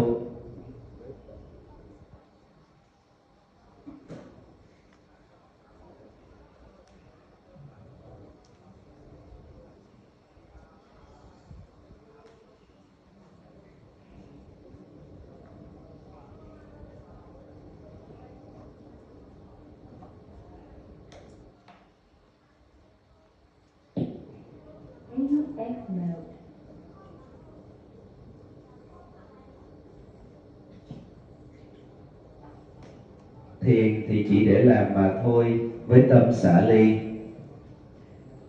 AI thì có thể tạo ra rất là nhiều thứ, nhưng mà không thể nào tạo ra sự giác ngộ. Bởi vì giác ngộ không phải là một thứ gì đó mà thuộc về sáng tạo. Giác ngộ thật sự hay Đức Phật thật sự hay những vị thánh A-la-hán thì không phải là sự tạo tác, không phải là thứ gì đó chúng ta có thể tạo nên. Nếu như mà chúng ta tạo ra thì nó không phải là thật. Giác ngộ thật sự đó là xả ly khỏi tạo tác. AI thì bản thân nó chỉ là một sự tạo tác, chỉ là sự sáng tạo. Do đó AI sẽ không bao giờ có thể giác ngộ. Thậm chí nếu chúng ta có thể thực hành theo cách đúng đắn, chúng ta cũng sẽ khó khăn để có thể giảng dạy theo cách đúng đắn. Do đó, để có được sự thành công trong việc giảng dạy, giáo huấn thì rất là khó khăn. Trong tương lai sẽ có rất là nhiều những người giác ngộ, nhưng sẽ không có nhiều vị thầy nổi tiếng.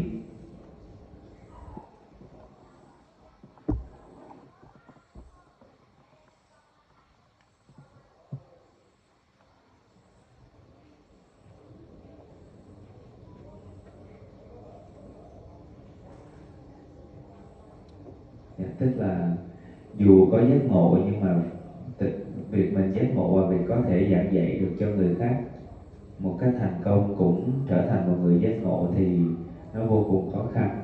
Nên là sẽ có nhiều người giác ngộ nhưng họ sẽ không trở thành những vị thầy giỏi được, những vị thầy nổi tiếng được.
Cho nó nhanh để gửi thảo cái text nha.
Dear Sādhu, this nun, she would like to share about her idea and desire of a Dhamma center, which is for doing goodies and for everyone. The center will look like this. A center to everyone, where handmade products are created for charity products, for charity purpose, environmental production and sustainability. Bottle and container are used for packaging, and plastic nylon bags are minimized. The center to bring people closer to the nature. For the agriculture, growing vegetable, fruit, tree, and medical herb, no chemical fertilizer or pesticide are used, only organic compost and plant-based. A large area is dedicated to housing, healing space, and meditation hall, a zone for producing handmade products such as dishwashing liquid, herbal shampoo, tooth powder, mouthwash, essential oil, etc. An area for producing probiotics for organic waste treatment and environmental use. A collective area of small electronic device and batteries. A vegetable growing area using modern and natural techniques. A wastewater separation and a treatment area.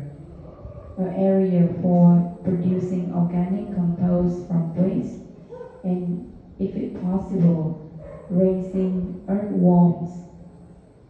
Area for raising chicken and ducks.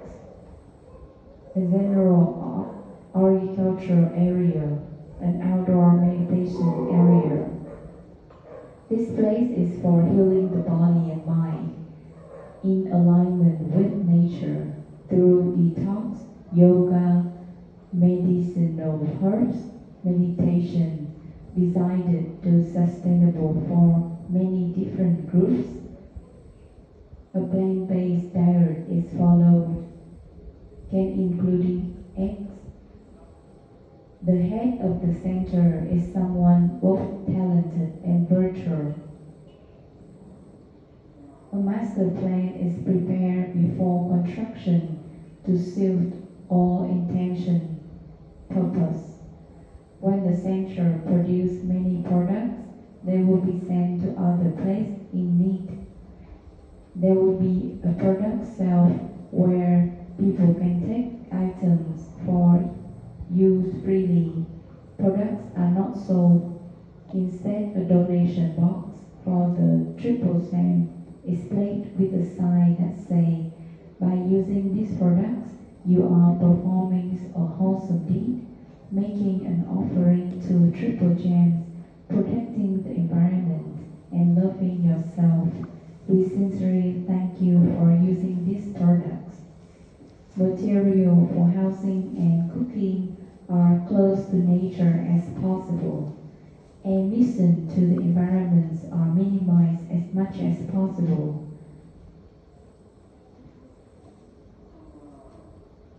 So that is the model, like the model of the center.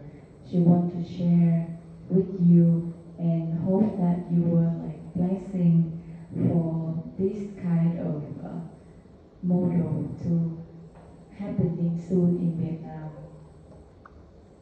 Yes.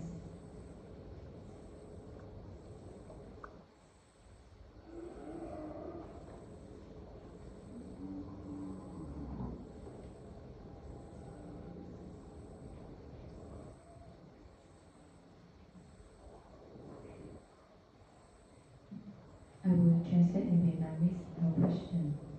Dạ sư cô đây thì có chia sẻ về ý tưởng về một trung tâm thiện pháp dành cho tất cả mọi người làm các sản phẩm từ handmade, từ thiện và bảo vệ môi trường, tái sử dụng chai lọ để đựng sản phẩm và hạn chế sử dụng đồ nhựa túi ni lông, hướng dẫn mọi người đến gần với thiên nhiên hơn, một mô hình kinh tế tối ưu hóa tất cả các công đoạn nông nghiệp, trồng rau, cây ăn quả, dược liệu, không sử dụng phân bón hóa học và thuốc bảo vệ thực vật, mà sử dụng phân hữu cơ và thuốc trừ sâu từ thực vật. Có một diện tích rộng để làm khu vực nhà ở, nơi chữa bệnh, thiền đường, khu vực sản xuất đồ handmade như nước rửa bát, sữa tắm, điếu ngải, bột đánh, nước súc miệng, tinh dầu, v.v.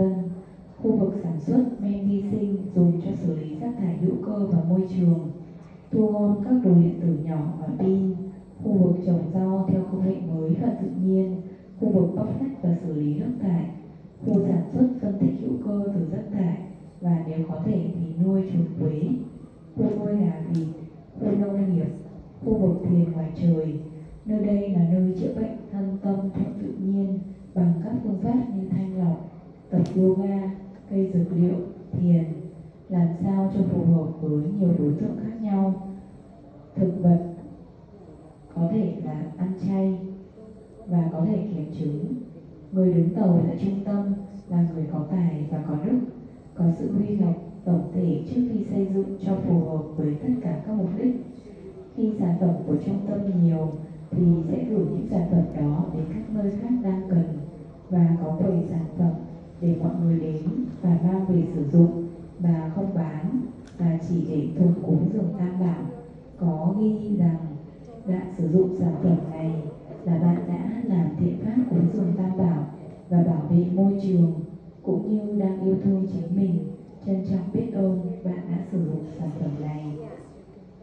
Vật liệu làm nhà, pin nấu càng gần với thiên nhiên càng tốt, hạn chế phát thải ra môi trường nhiều nhất có thể. Tiêu chí là vì mọi người, vì môi trường và thiện pháp không giới hạn.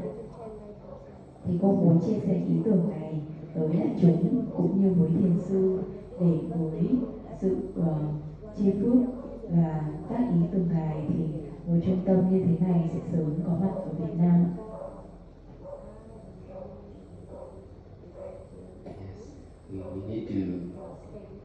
We need to do good deeds together like this for a long time with more and more bigger framework, and then it is sure to be like this in Vietnam. You are more important not to give up doing good things like this.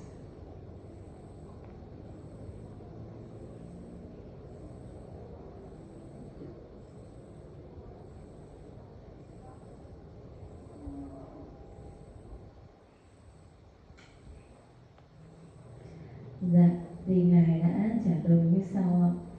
Đúng như thế, chúng ta cần phải làm thiện pháp với nhau như vậy trong một khoảng thời gian dài, với nhiều hơn nữa những công việc, làm việc nhóm lớn hơn, và rồi nó sẽ chắc chắn có thể hiện hữu ở Việt Nam và bạn sẽ trở nên quan trọng hơn. Vì vậy mà đừng bao giờ bỏ cuộc cái việc làm thiện pháp như thế. Sādhu, Sādhu, Sādhu.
I understand about this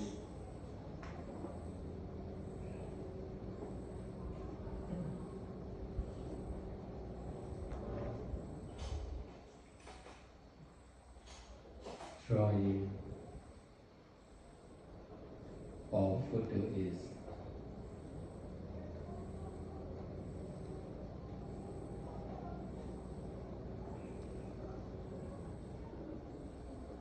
they are very rare practitioner. Now we are practicing. We are practitioner.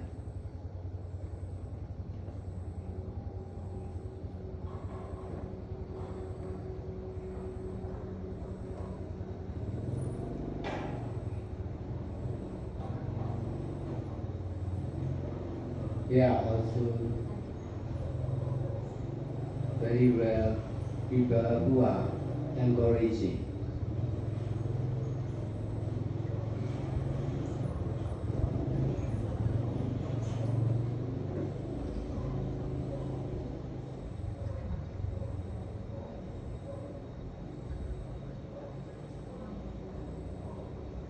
And involving. Most of the people are criticizing, gossiping, and gossiping about the action.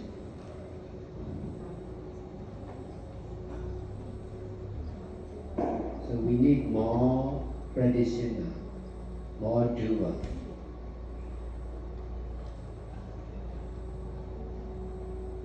That's why I pay attention on action or practicing, I also pay attention to encourage the people who are practicing.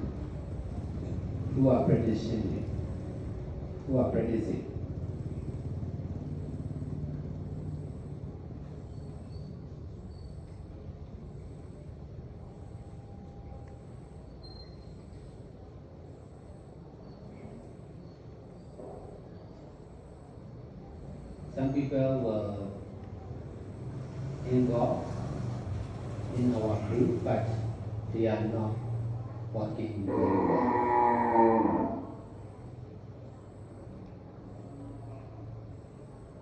There are many people in the Bhava Center, but only a few people are working seriously.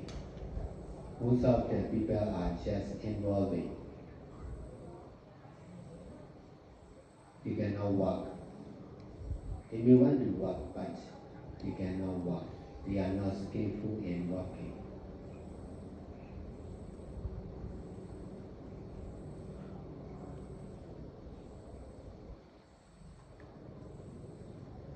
So criticizing is easy.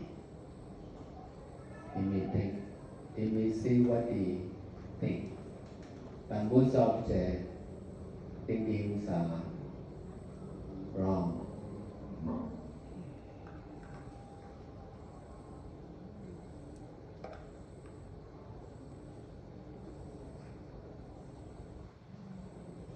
Most of the speaking are also gossip.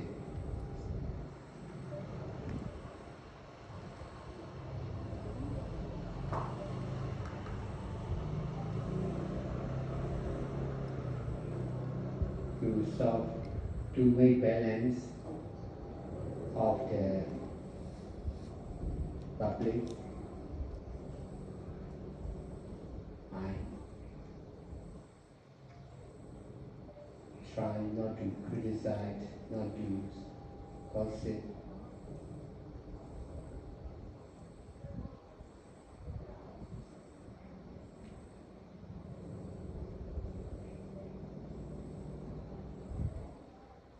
Concerned with Khoá Center, I have many experience with many people.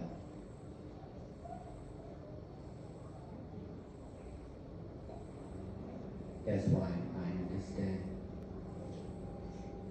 that expression is right.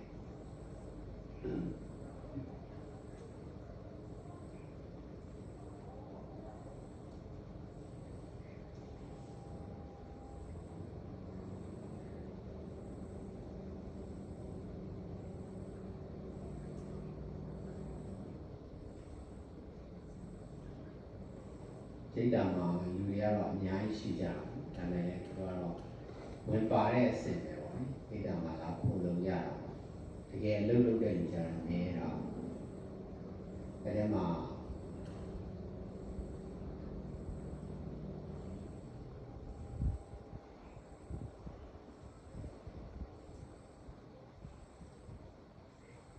lúc sau áp đi làm nhiều là nhẹ rồi.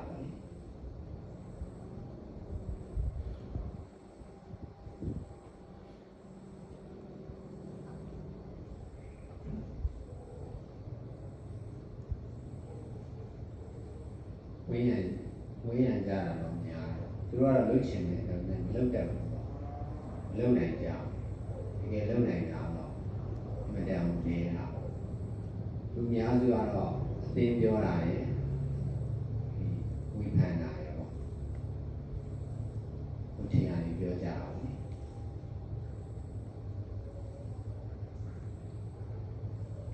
Quy phản lại nhớ tôi nói là không mà không có. Tìm vô lại này chưa chịu rồi. Lúc nhớ tôi nói là một số này rồi, sẽ là gì nào? Ấy các guru nhiều short channel nào chú già của đại ao thì ဒီခန္ဓာရဲ့အသင်ပြောတာတွေကိုတတ်နိုင်တော့မလုပ်ဘဲနေအောင်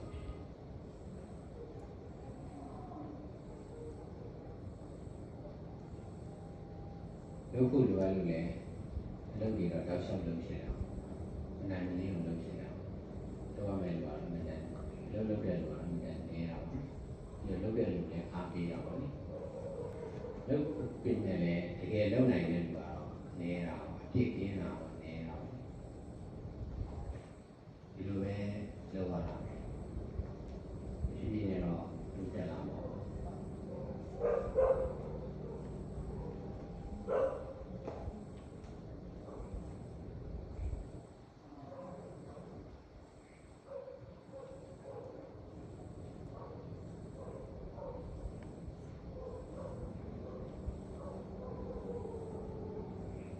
Dạ, câu hỏi của sư cô đến từ một chia sẻ ở trên Facebook của ngài về một bức ảnh có ghi rằng là với tiêu đề là dòng đời, và trên bức ảnh đó thì có 5 cái cửa, và xếp ở cửa đầu tiên là để chỉ trích thì có một hàng dài nhất rất nhiều người. Cửa tiếp theo thì là để buôn chuyện, thì cái hàng người nó cũng dài nhưng mà ngắn hơn một nửa so với hàng đầu tiên. Rồi cửa thứ ba là để tham gia, thì cái số lượng người nó đã giảm đi một nửa.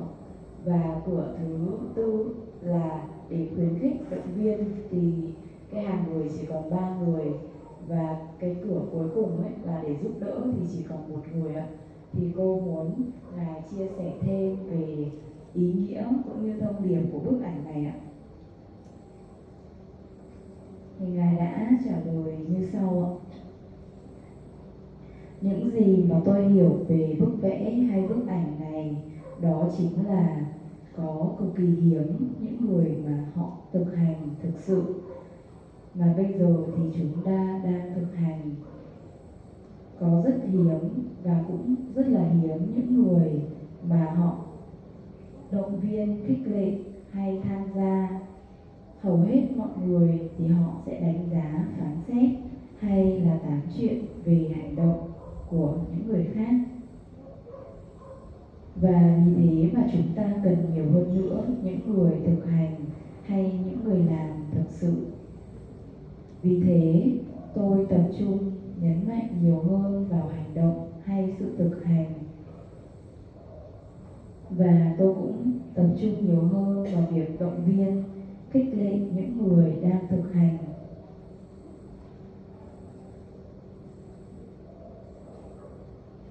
Một số người họ có thể tham gia với nhóm của chúng ta nhưng họ không làm quá nhiều việc.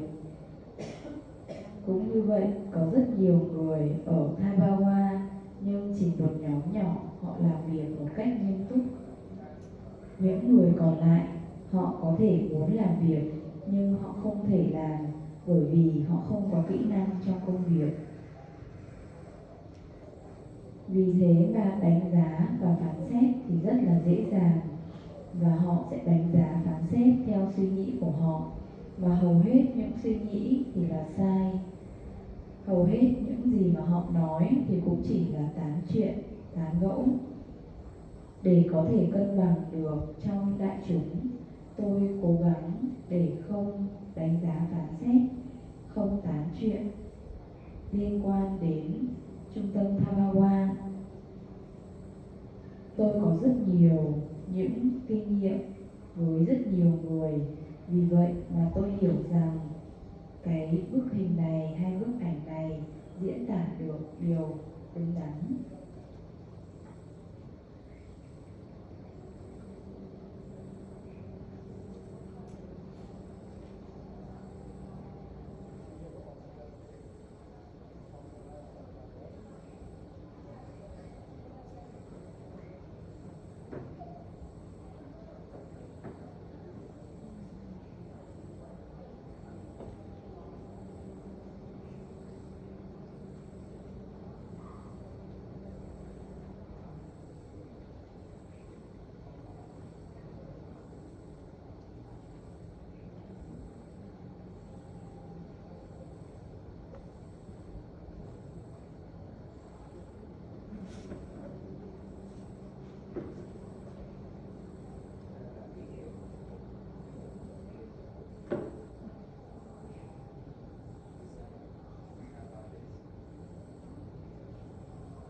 detachment from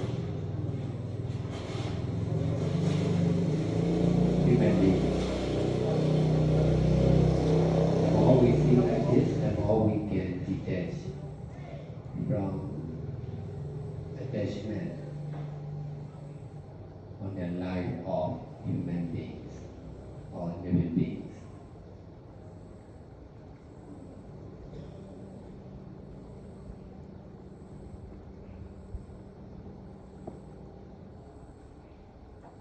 The truth is not good looking, but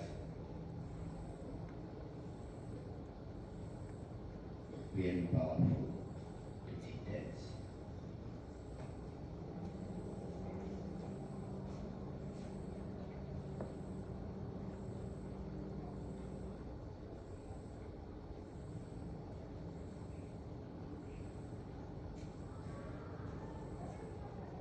Dạ, sư cô thì cũng rất là hay theo dõi những bài viết đăng ở trên Facebook của Ngài. Thì cô có hỏi thêm về một bức ảnh tiếp theo là Ngài đăng có một hình về một xác chết rất là dễ thương, đã có giòi bọ ở trên mắt miệng và cái sự phân hủy của xác chết đó.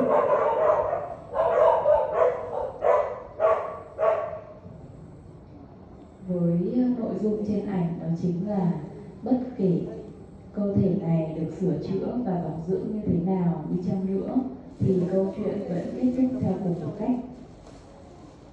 Và cô muốn Ngài giải thích kỹ hơn về bức ảnh này. Thì câu trả lời của Ngài như sau. Đây chính là sự xả đi khỏi cuộc sống của một con người. Chúng ta càng hiểu nhiều về sự thật đó bao nhiêu thì chúng ta càng có thể xả đi mạnh mẽ bấy nhiêu vào cuộc sống của một con người. Sự thật thì không dễ nhìn một chút nào, nhưng nó thật sự mạnh mẽ để có thể giúp chúng ta xả đi.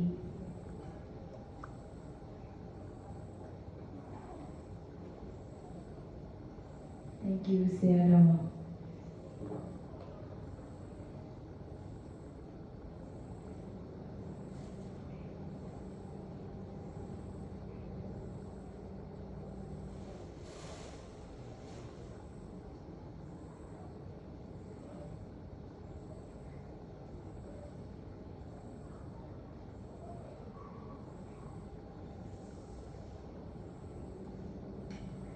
Dạ, con mời đại chúng có những câu hỏi tiếp theo và những chia sẻ khác ạ.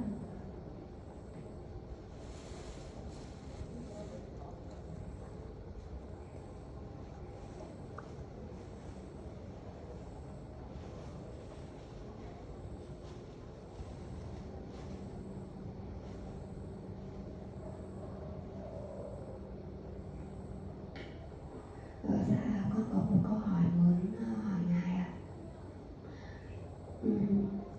Con biết là trong tâm con có những cái sự phân biệt về ăn mặn và ăn chay á. Thì con trong rất nhiều những cái lần tâm con có sự đánh giá và phán xét. Nhưng mà mỗi một ngày con định hỏi cái câu hỏi này từ lâu rồi ấy. Nhưng mà dần dần con dừng lại và con quan sát dần cái tâm phản ứng của mình đối với đồ ăn mặn từ khi con ở bên Singapore qua Malaysia đến bây giờ ạ. Hầu như bữa nào cũng rất chi là nhiều thịt ạ.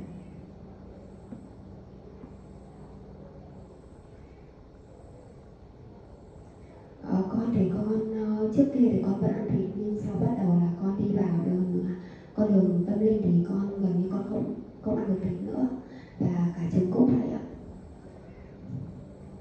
Rồi khi con ăn thì con thấy phản ứng trong cơ thể mình nó rất mạnh, kể từ tâm và thân ạ. Rồi đến một cái ngày mà con cái tâm của con nó bình tâm dần lại thì cái thân của con nó vẫn có sự phản ứng khi con ăn thịt, ít hay nhiều thì nó vẫn có. Và con có để ý rằng khi mà con có một cái thắc mắc rằng trong cái thời Đức Phật ấy thì không có Đức Phật có ra những cái quy định rằng tăng ni vẫn được thọ thực về ăn thịt ấy. Nhưng mà khi con sang Ấn Độ thì con có thấy rằng trong cái thời khi dù khi con sang Ấn Độ mà chi là ăn nhiều thực vật và ăn động vật tương đối là ít theo những cái gì mà con đã nhìn thấy á. Và thường thì con thấy rằng là những người đa số bên tăng ni bên nam tông của mình thì vẫn mua thịt về ăn rất nhiều ạ. Như vậy thì con không biết rằng là những người nói rằng là Phật tử hay là tăng ni khi sang một đất nước mà họ ăn thì rất ít mà chúng ta ăn thì nhiều như hơn cả họ ấy, thì con không biết được rằng là việc đó thì chúng ta mang trên cái danh nghĩa là chúng ta học với Đức Phật về tình thương, nhưng chúng ta lại liệu rằng cái hành động của mình có mang lại sự sát sinh của cho đất nước nó nhiều hơn hay không ạ? Và hơn nữa có một câu hỏi con thực sự con thấy băn khoăn mà rất muốn Ngài có thể là trả lời giải đáp được cái thắc mắc cho con. Đó chính là nếu như trong cái thời Đức Phật mà có nhiều đồ ăn từ động vật như thế này ấy, thì liệu rằng Đức Phật có chế ra cái giới là không ăn thịt hay không ạ?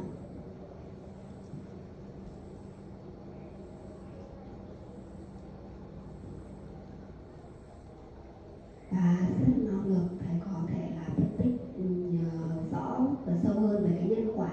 Vì trong cái việc mà khi ta ăn với cái tâm bất thiện, khi ta ăn với cái tâm không được thanh tịnh ấy, mà trong khi đó Đức Phật có nói rằng là ăn thì phải ăn cái con không có nhớ, nhưng mà Đức Phật con có nhớ mà nói rằng Đức Phật có nói rằng ăn với cái tâm không có sự phân biệt là đó là con vật hay là đồ hay là thực vật ấy. Và con cũng có một cái câu hỏi nữa, đó chính là cái chánh nghiệp và chánh mạng. Thì con thực sự khi con không rõ được là cái chánh nghiệp ấy thì là như thế nào ạ? Và chánh mạng nữa. Và còn một câu hỏi mà con cũng có cái sự băn khoăn, đó là tại sao mà con người ta lại có những người sinh ra làm cái nghề giết mổ á. Dạ vâng, đấy là những cái câu hỏi và thắc mắc của con rất mong được Ngài giải đáp.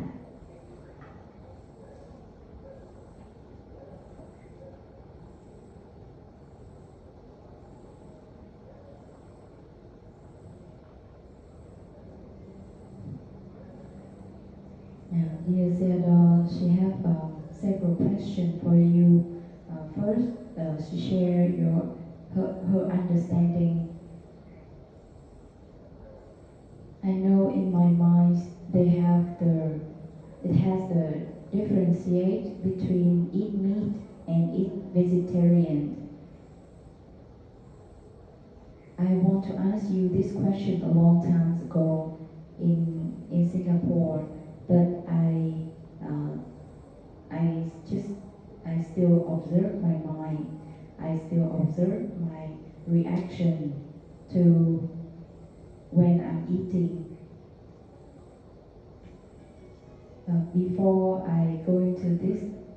After I go into this spiritual path, I change to eat vegetarian because when I eat meat, they have a strong reaction inside my mind and my body.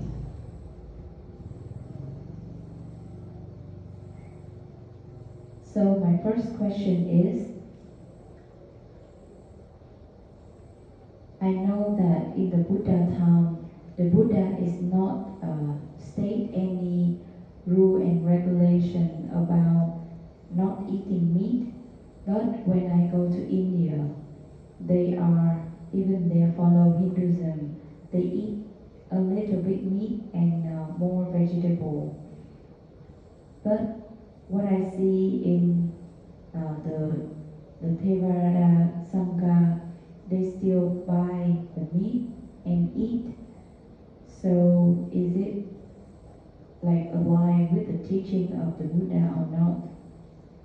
Because the Buddha teach us about the loving kindness But if we do that, are we really have the metta for the animals? And the second question is,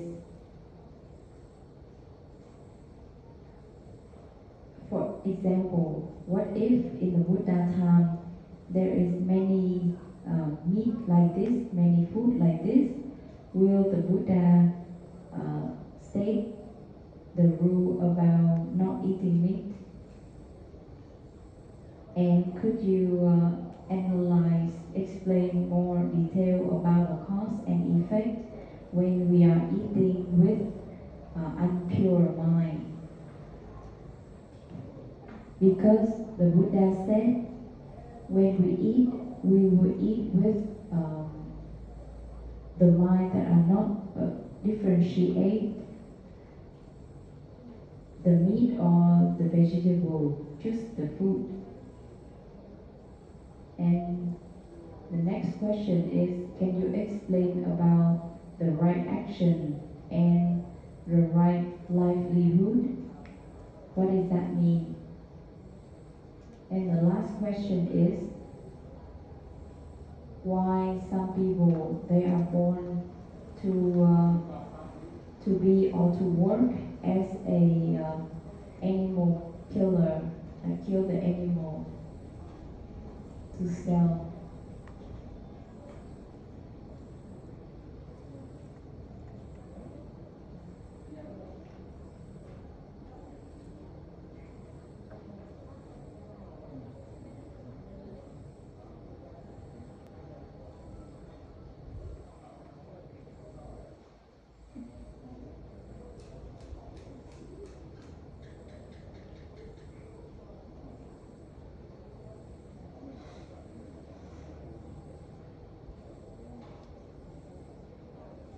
So to summarize, the first question is, if we are buying the meat to eat, if the Sangha, monk and nuns buy the meat to eat, is that aligned with the Vinaya or not?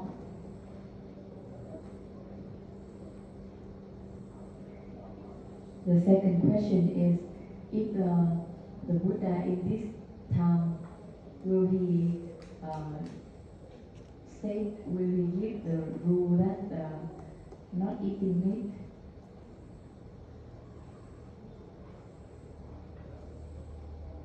And the other question is your sharing and understanding about cause and effect when we are eating with impure mind.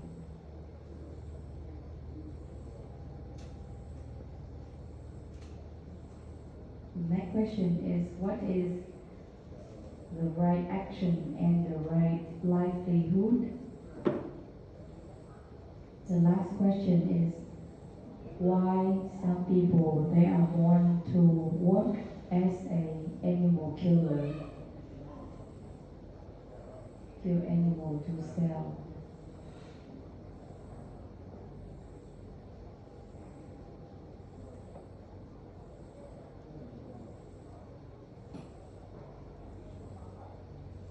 Because of attachment on breaking precepts such as killing and being gay. Some people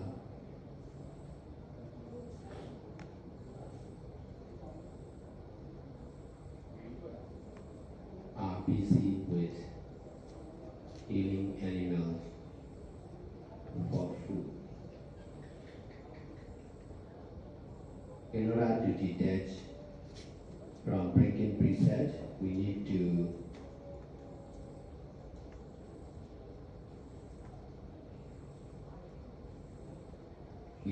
be busy with Buddha, Dhamma and Sangha. Like this, by keeping precepts, in this way we can change our attachment from breaking to keeping precepts. In this way, we will be free from breaking precepts or killing and being killed.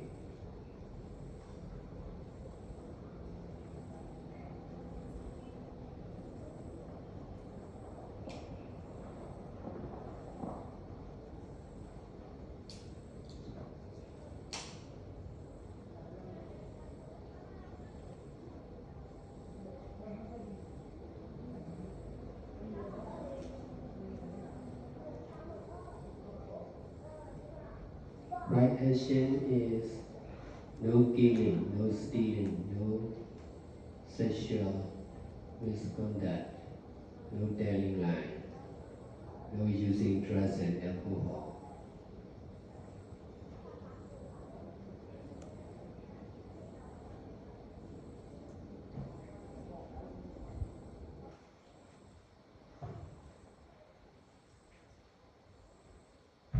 Right livelihood is working without breaking precept.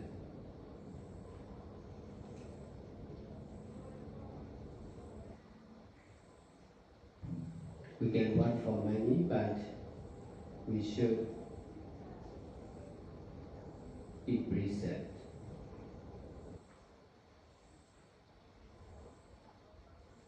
While we are working.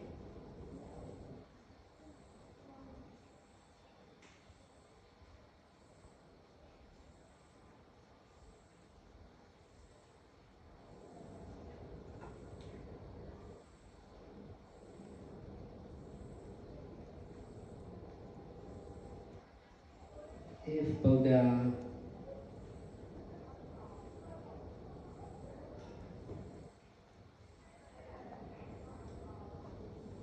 experience many killing animals for food,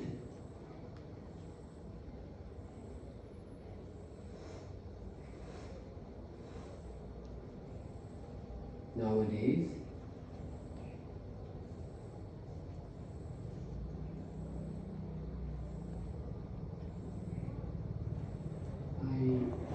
I think he may encourage to eat more vegetable than meat.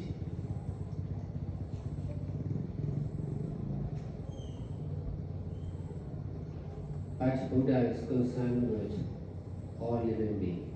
That's why he may not emphasize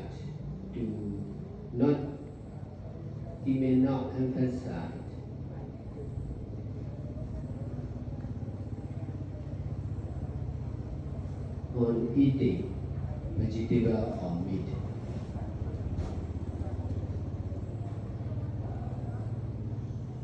Because the mind is more important. Buddha emphasized the most important things, which most of the people will not understand and do by themselves.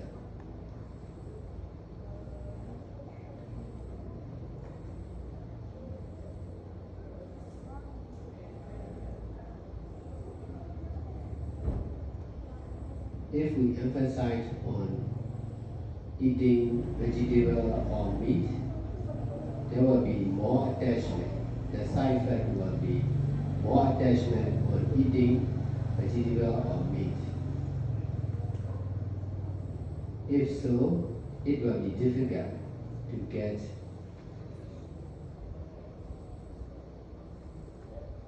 success in practicing mindfulness and detachment. Compare with mindfulness and detachment or practicing meditation, eating meat, vegetable. In order to emphasize the most important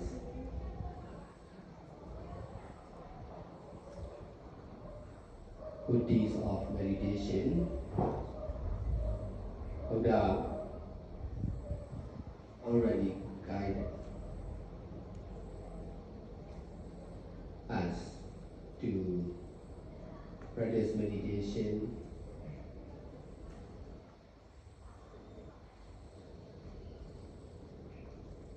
for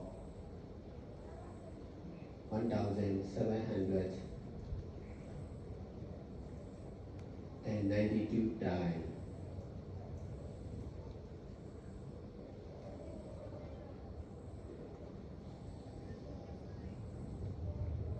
As Buddha.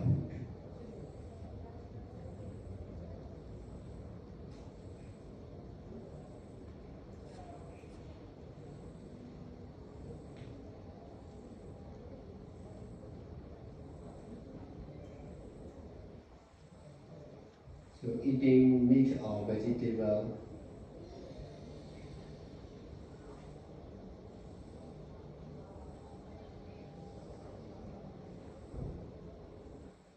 is more easy to understand and practice by ourselves. Practicing meditation is not easy to understand and practice by ourselves. That's why Buddha wants us to emphasize the most important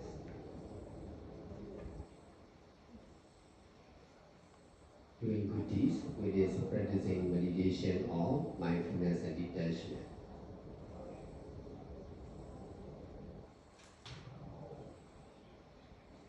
I myself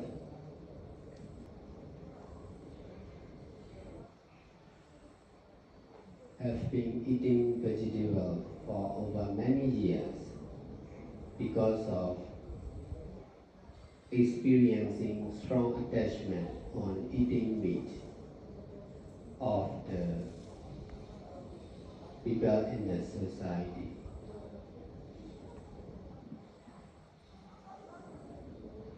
I understand I could not stop attachment on eating meat for the public, but I can guide them to detach from meat eating by eating vegetable.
Besides, Buddha wants us to detach from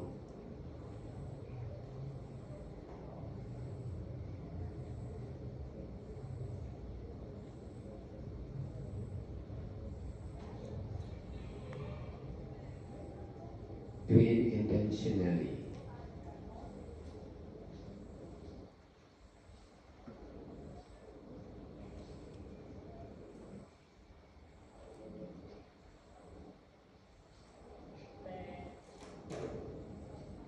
That's why he guides us to go and for food.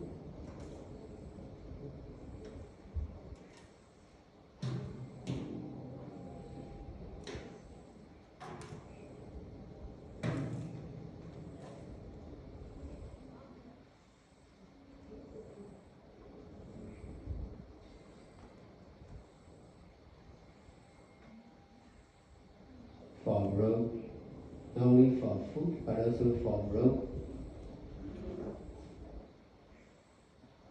monastery or building and medicine.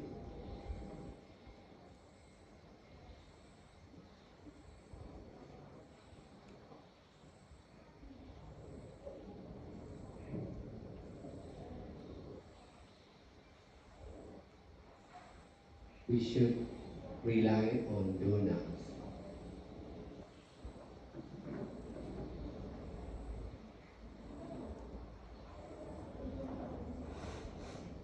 If we are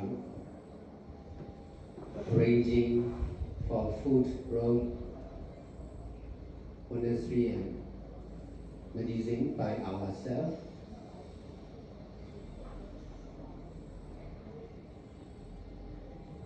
we are difficult to detach from our action.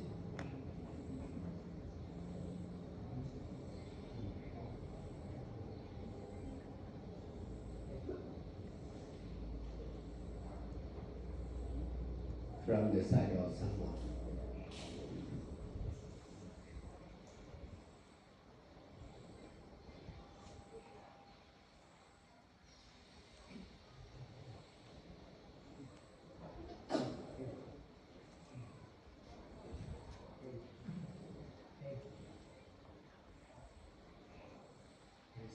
First question.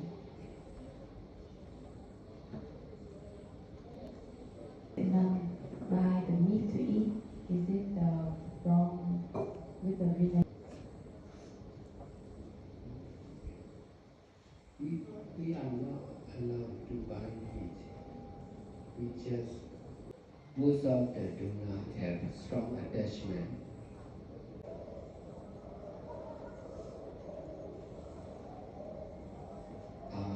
Order to eat only vegetable.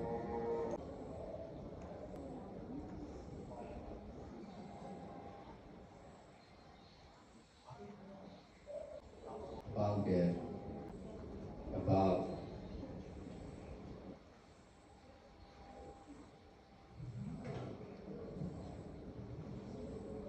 eating. What I understand about Buddha is we can eat vegetable by ourselves.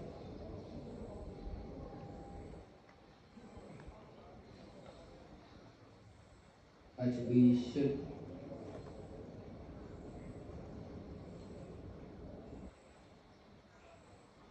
should not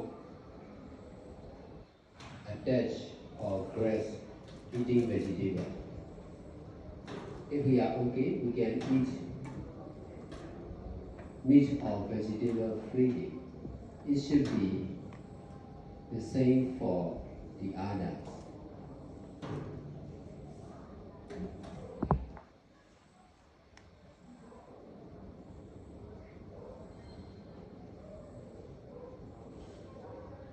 Because of not saying about eating meat by Buddha, we should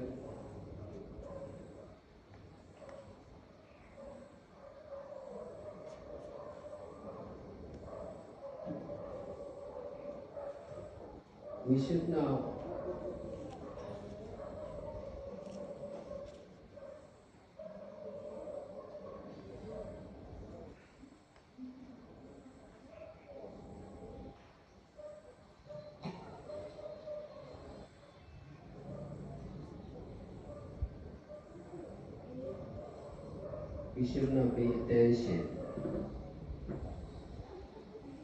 on eating or not eating meat. It should be the same for the others.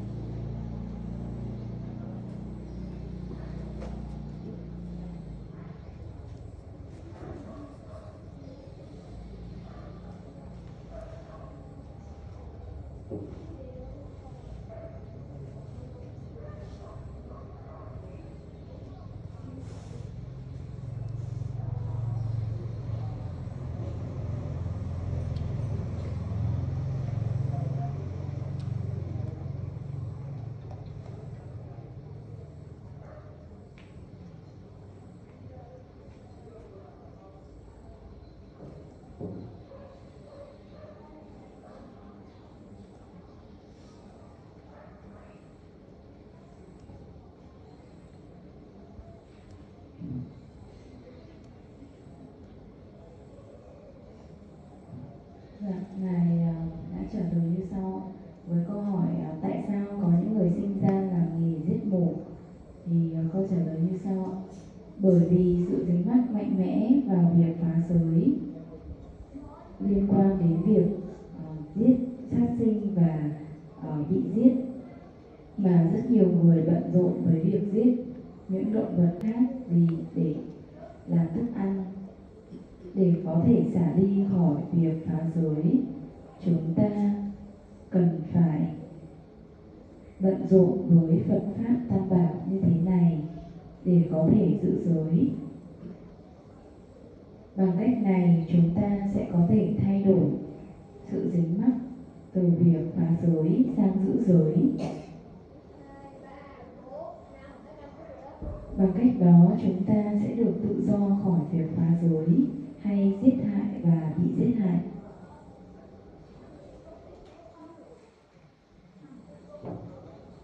Câu trả lời cho câu hỏi về chánh nghiệp và chánh mạng là như thế nào?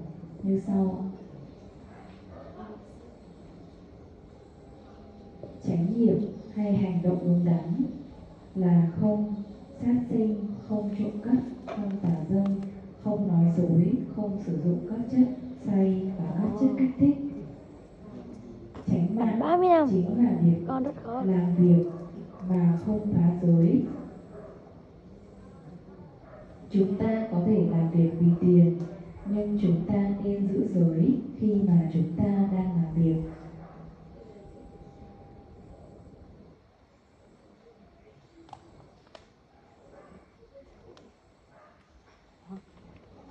Và câu trả lời cho câu hỏi về việc nếu như Đức Phật ở trong thời đó mà có sử dụng nhiều, thì như bây giờ thì Ngài có ra giới luật về việc không ăn thịt hay không?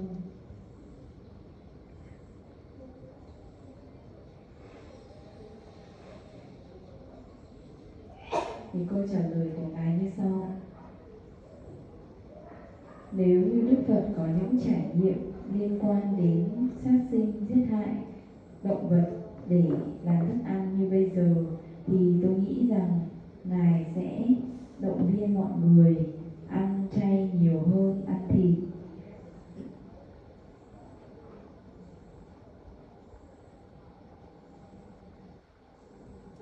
Bởi vì Đức Phật thì liên quan tới tất cả mọi người, vì vậy mà Ngài sẽ không có nhấn mạnh vào việc ăn chay hay ăn mặn. Bởi vì tâm thì quan trọng hơn. Ngài sẽ nhấn mạnh vào điều quan trọng nhất, điều mà hầu hết mọi người không thể tự hiểu và làm được bởi chính nỗ lực của họ.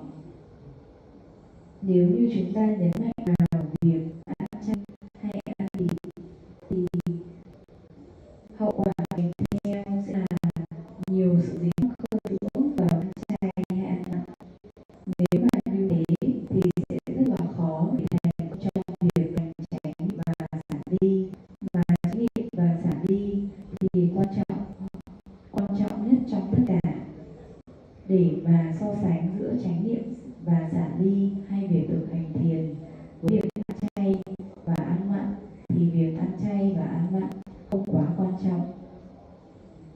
Để có thể nhấn mạnh vào điều quan trọng nhất, cái biện pháp quan trọng nhất trong việc hành thiền, thì Đức Phật đã hướng dẫn chúng ta thực hành thiền 1792 lần trong suốt cuộc đời Ngài.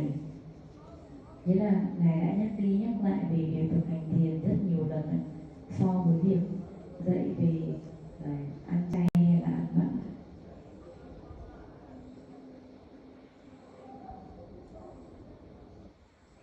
Bởi vì việc ăn chay hay ăn mặn thì dễ dàng có thể hiểu và tự thực hành của chính bản thân mình.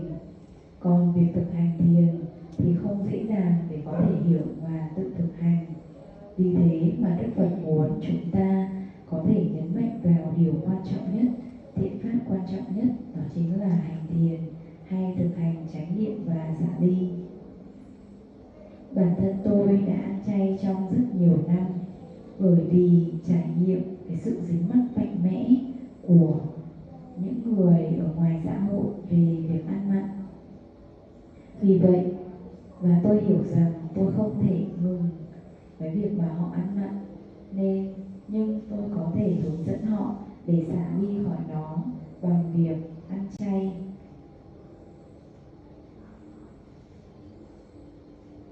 Bên cạnh đó, Đức Phật cũng muốn chúng ta xả ly khỏi việc làm với một mục đích làm mà có sự mục đích.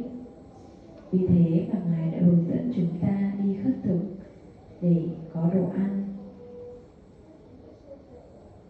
Không chỉ là đồ ăn mà còn là y áo, là nơi ở, là thuốc men. Chúng ta nên nương tựa vào những người cúng dường, bởi vì nếu như chúng ta tự làm hay chúng ta có sự dính mắc vào thứ vật dụng như thế thì chúng ta sẽ rất khó để có thể xả ly khỏi hành động của chính mình, rất khó để có thể xả ly khỏi góc nhìn từ một ai đó.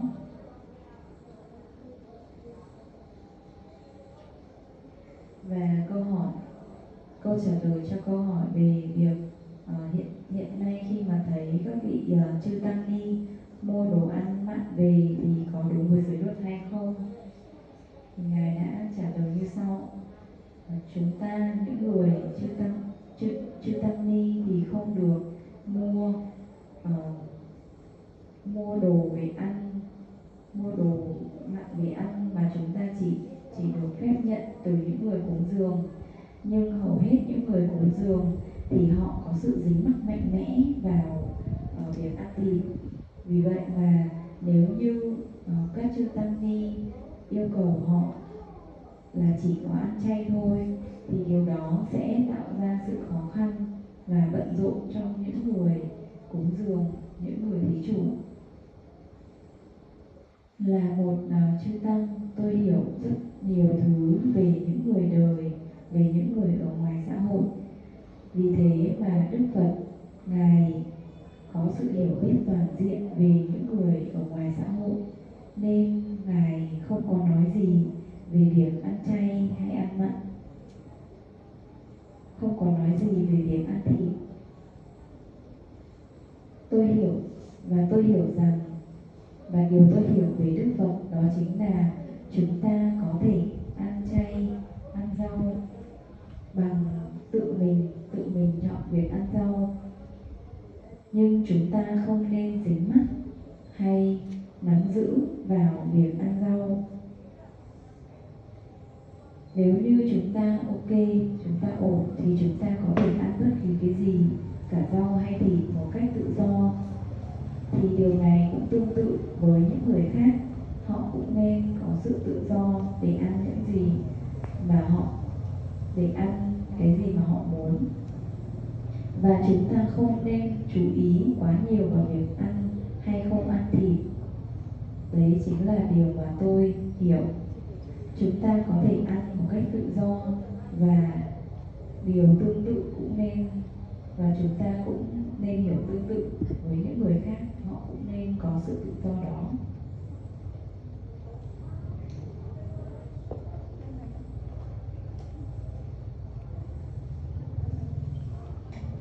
Dạ, con cảm ơn Ngài ạ. Và con cũng có muốn hỏi câu hỏi gì tiếp ạ. Đó chính là không biết là Ngài đã ăn chay bao nhiêu lâu rồi ạ. Và câu thứ hai là lợi ích của việc ăn chay ạ. Câu thứ ba đây chính là nhân quả của việc ăn chay nó sẽ như thế nào ạ. Dạ, con cảm ơn ạ.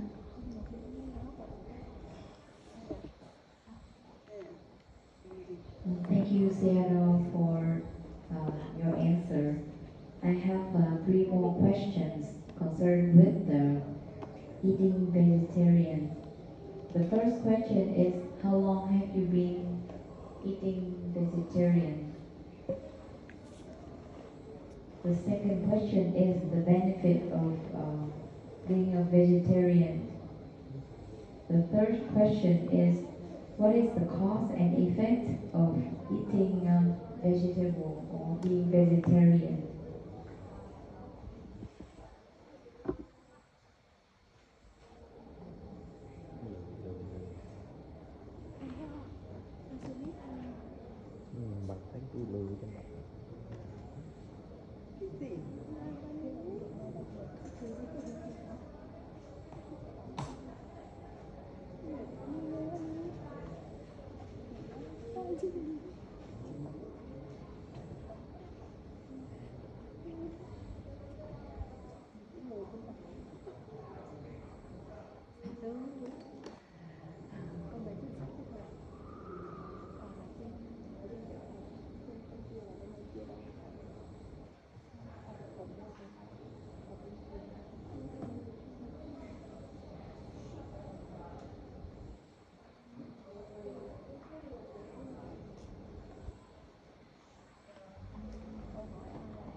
Sādhu, for your questions.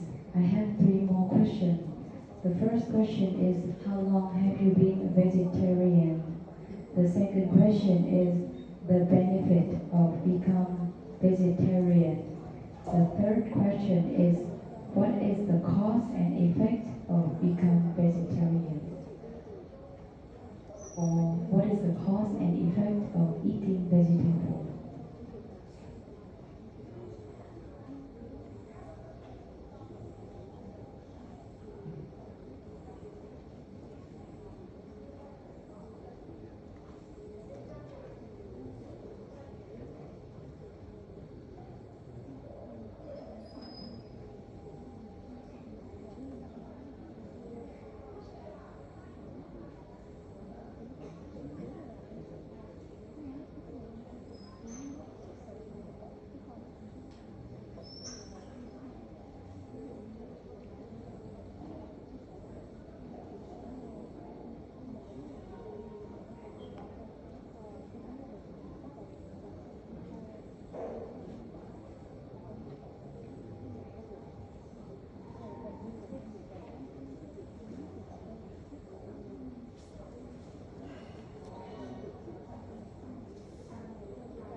ဆရာတော်တတလူစာက18နှစ်လောက်တော့ရှိပြီပါ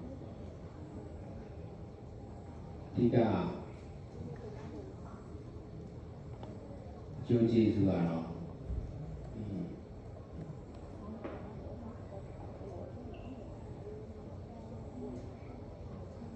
အစာနဲ့ပတ်သက်တဲ့အစွဲကို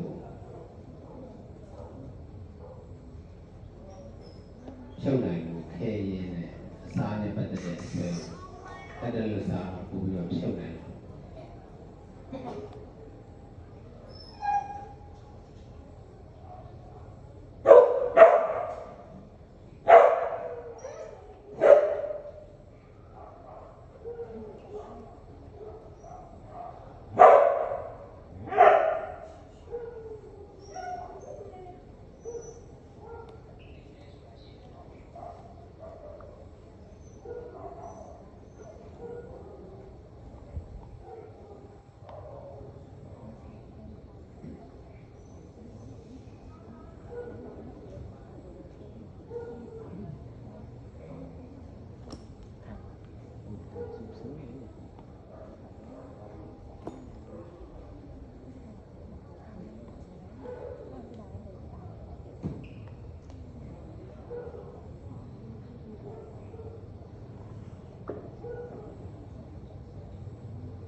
ဒီရွယ်ကတော့အစာလောက်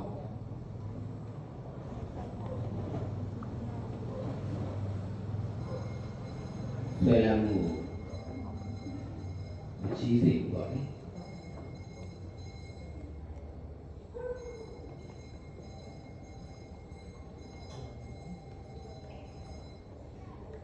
အဲ့ဒါလို့စားတဲ့အတွက်တော့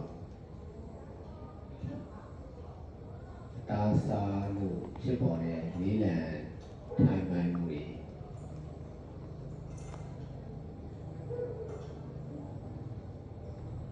တိတတာဖြစ်နေရ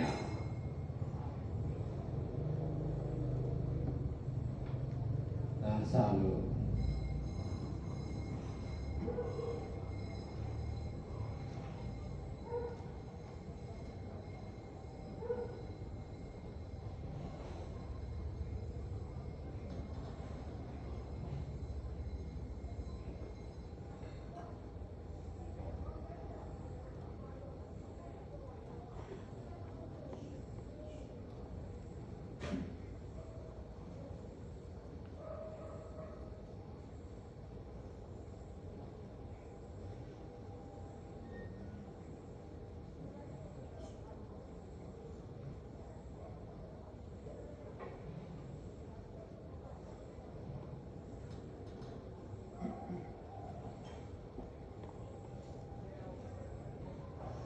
ဖြစ်ရတဲ့မကြိုက်တဲ့စိတ်တွေမကြည်နပ်တဲ့စိတ်တွေအဲ့ဒါ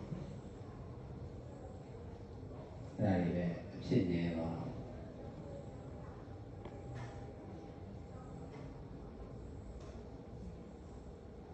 ဒါဆိုရင်မဖြုတ်နိုင်ဘူးအသာဆုံးမဖြုတ်နိုင်ဘူးမကြိုက်တဲ့စိတ်တွေဖြစ်ရဒါမစားတဲ့အခါကျတော့အဲ့ဒီစိတ်တွေလည်းရောနေပေါ့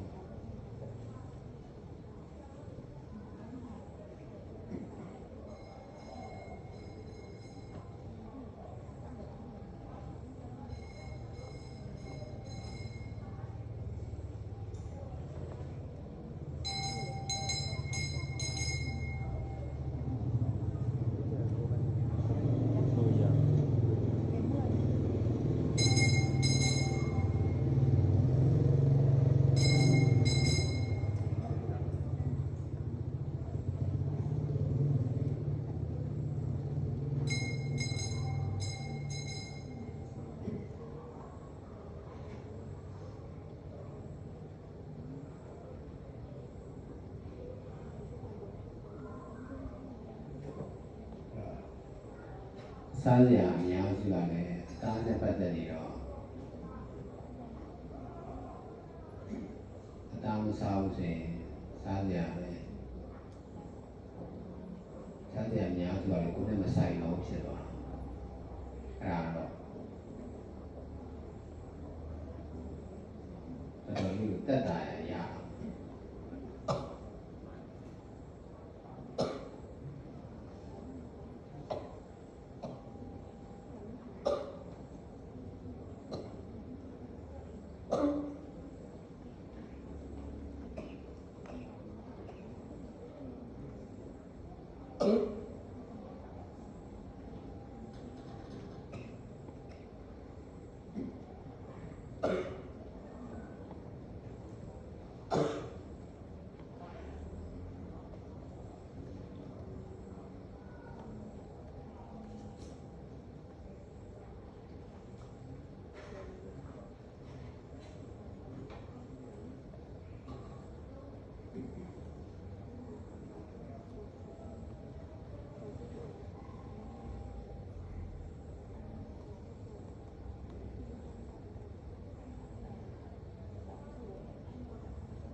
I have been eating vegetable for over 18 years.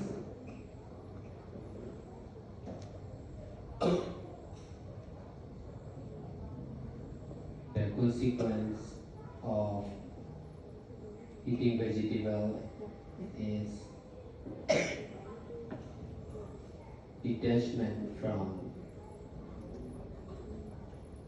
meat, eating meat. In the society, attachment on eating meat is really strong. It is difficult to detach from eating. Only by practicing meditation and eating vegetable, I could successfully detach from meat eating habit of the society. Most of the food are concerned with meat.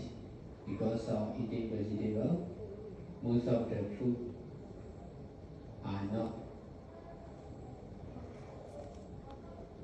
to eat for me. It is easy to detach from eating food.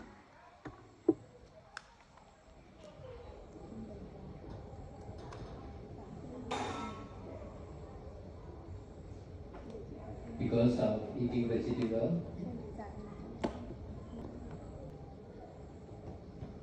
more easy to detach from food.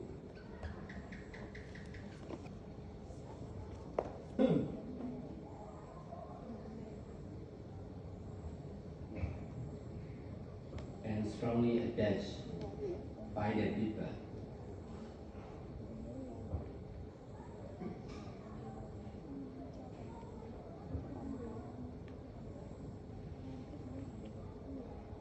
Vegetable is not much tasty, therefore not much amount need to eat.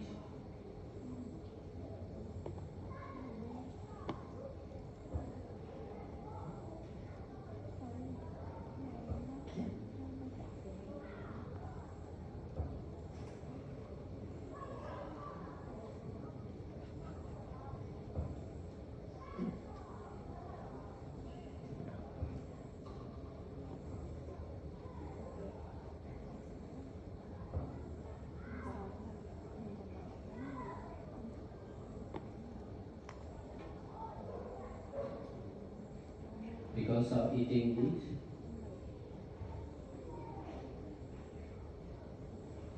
our body and mind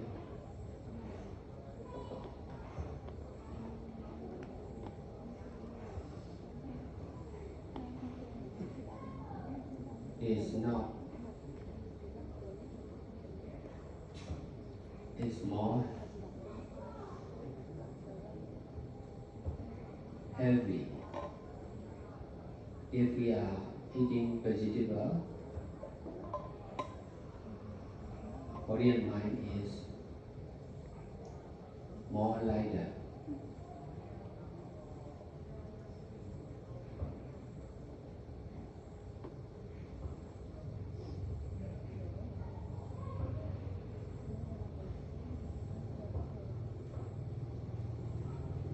Vegetable is suitable for good health also.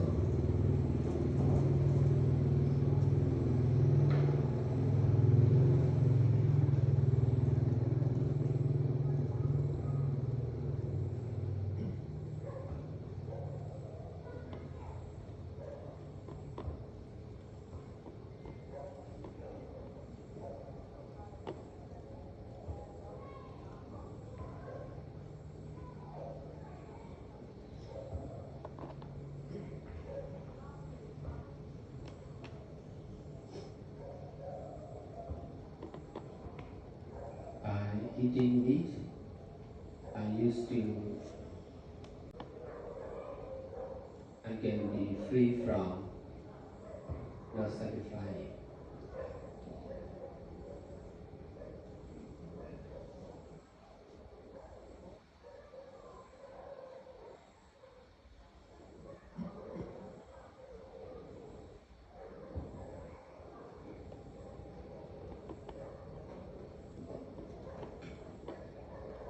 Câu trả lời cho câu hỏi về Ngài đã ăn chay bao lâu, lợi ích của việc ăn chay là gì và nhân quả của việc ăn chay như thế nào, thì Ngài đã thịt và rất mạnh. Chỉ có thể bằng việc thực hành thiền và ăn chay thì tôi có thể thành công xả đi khỏi sự dính mắc đó.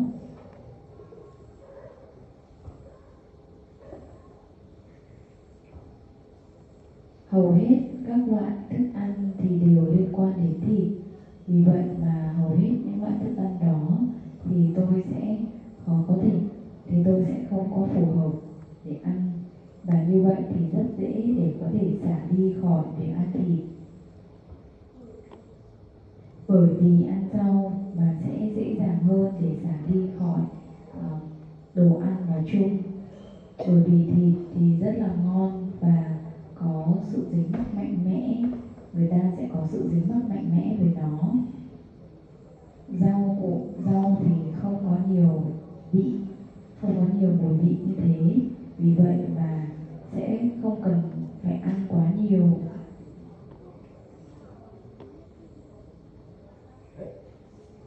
Và bởi vì ăn thịt mà cơ thể và tâm của chúng ta thì sẽ nặng nề hơn. Nếu như chúng ta ăn rau hay ăn chay thì thân và tâm của chúng ta sẽ nhẹ nhàng hơn.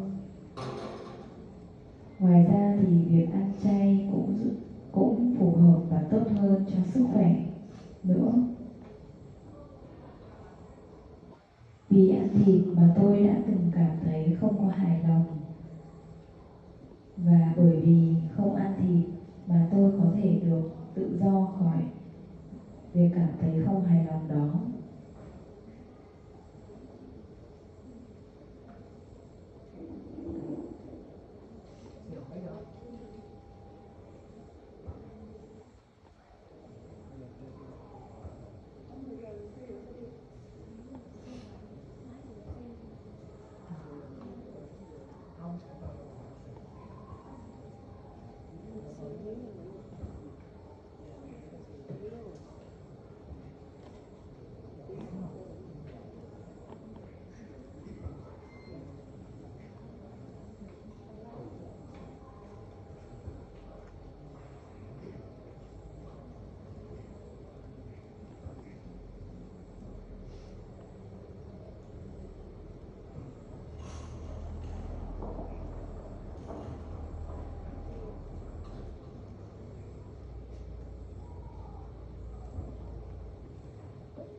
signature.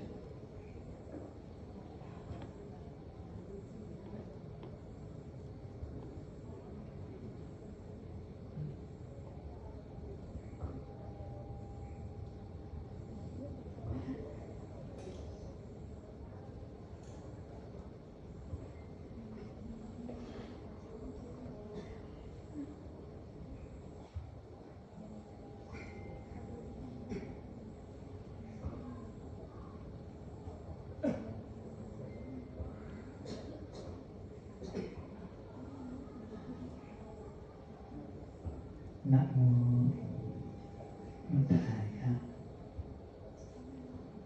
Nam mô Malaysia.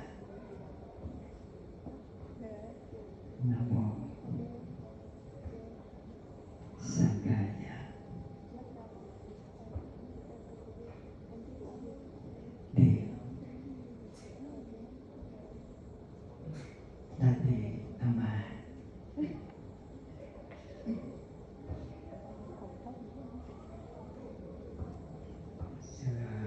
Hỏi cái câu này hơi nhạy cảm nhưng mà nó thật không?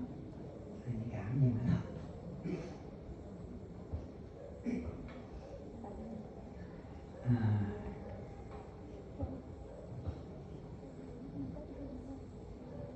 Theo Ngài, theo tầm nhìn của Ngài, theo tầm nhìn của Ngài,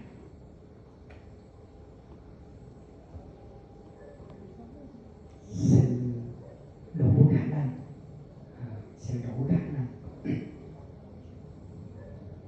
thay mặt và đại diện cho tâm linh, pháp hành. Pháp hành là cái pháp hành hướng đến sự hoàn toàn giác ngộ, hoàn toàn giải thoát tự do, như hướng của Đức Phật, và tất cả các thiền pháp khác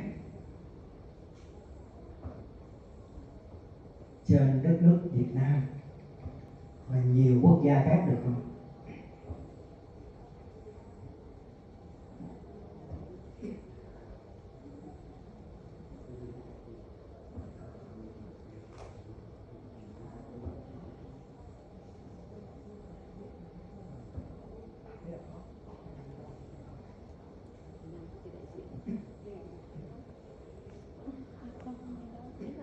Dear Sādhu, my question is a little bit sensitive, but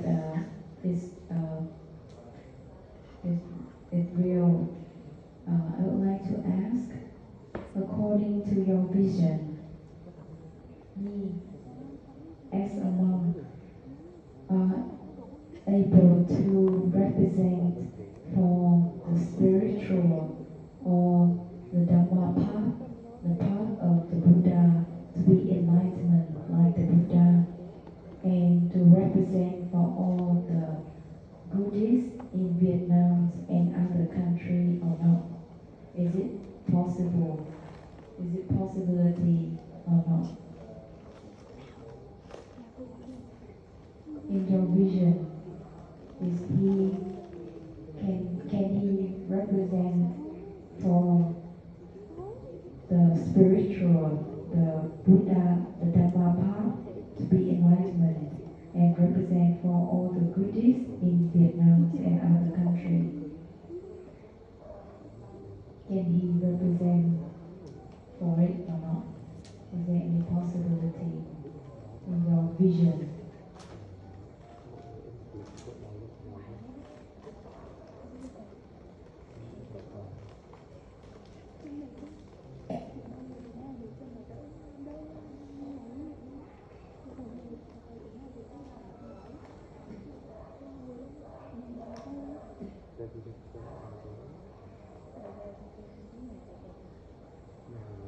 If you can detach from thinking about yourself, it is possible. If you cannot detach thinking about yourself, it will be difficult. Not sure.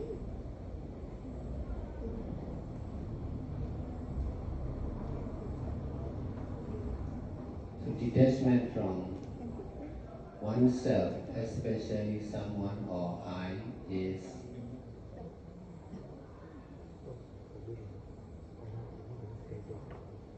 the biggest difficulties to work for all, including Buddha, Dhamma, and Sangha.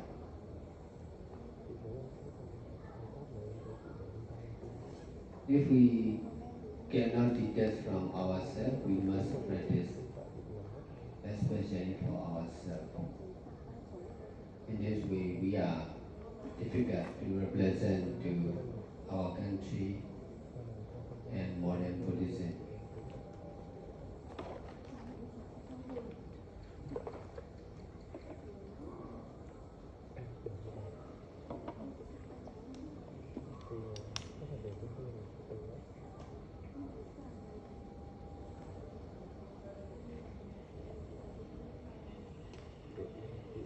Meditation is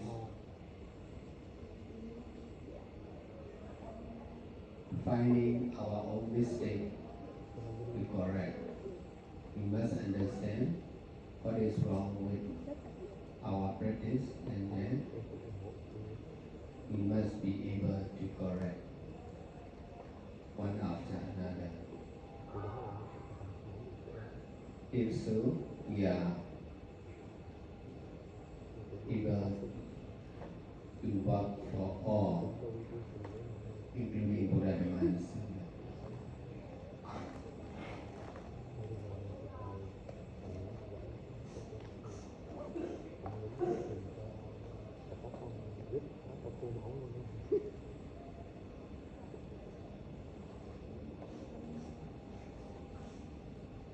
Bây giờ cô về sẽ là sau này mà nhà về tarana về lưu ya đó, lưu sau này mà cô về về trên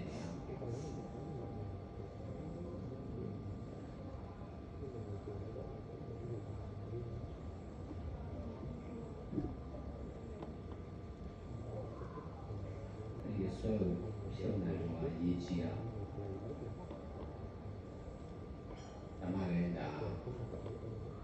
Cô này ngàn về Buddha, cô kia Buddha bà nào về lâu lâu đảm nhiệm sẽ làm này.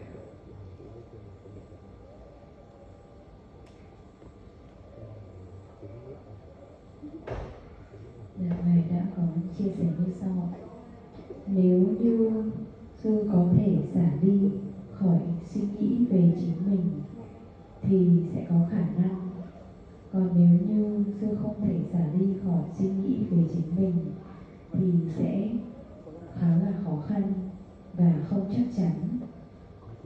Vì vậy, xả đi khỏi bản ngã hay một ai đó hay cái tôi là điều khó nhất để có thể làm việc cho tất cả, bao gồm cả Phật Pháp Tăng.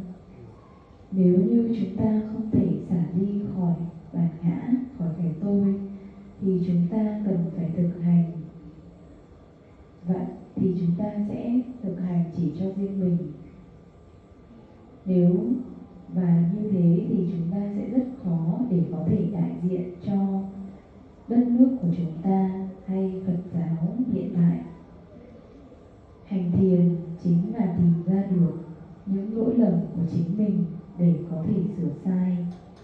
Chúng ta cần phải hiểu được điều gì đang không đúng trong việc thực hành của mình và có năng lực để sửa được những điều đó từng điều một. Nếu như chúng ta có khả năng làm việc và nếu như chúng ta có thể làm như vậy, nghĩa là việc thực hành thiền và sửa sai như vậy, thì chúng ta sẽ có năng lực để làm việc cho tất cả, bao gồm cả Phật Pháp Tăng.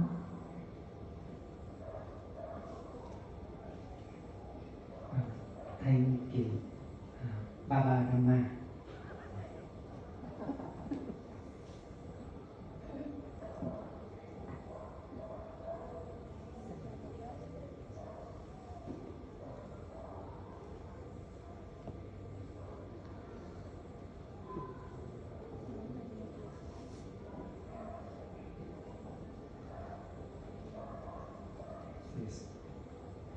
Now we're ready to go through the cemetery to practice meditation.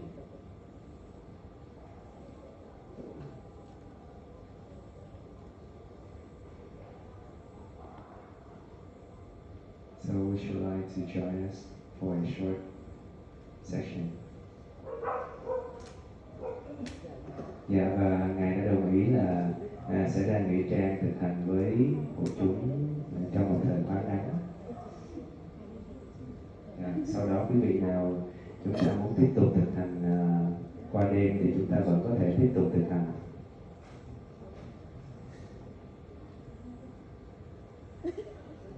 Em yêu xe đó. Câu điện nó ngon cái điện. Câu điện gì không? Dạ, và quý hội chúng thì có thể mang theo mùng thiền, tọa cụ hoặc là chăn mỏng, y theo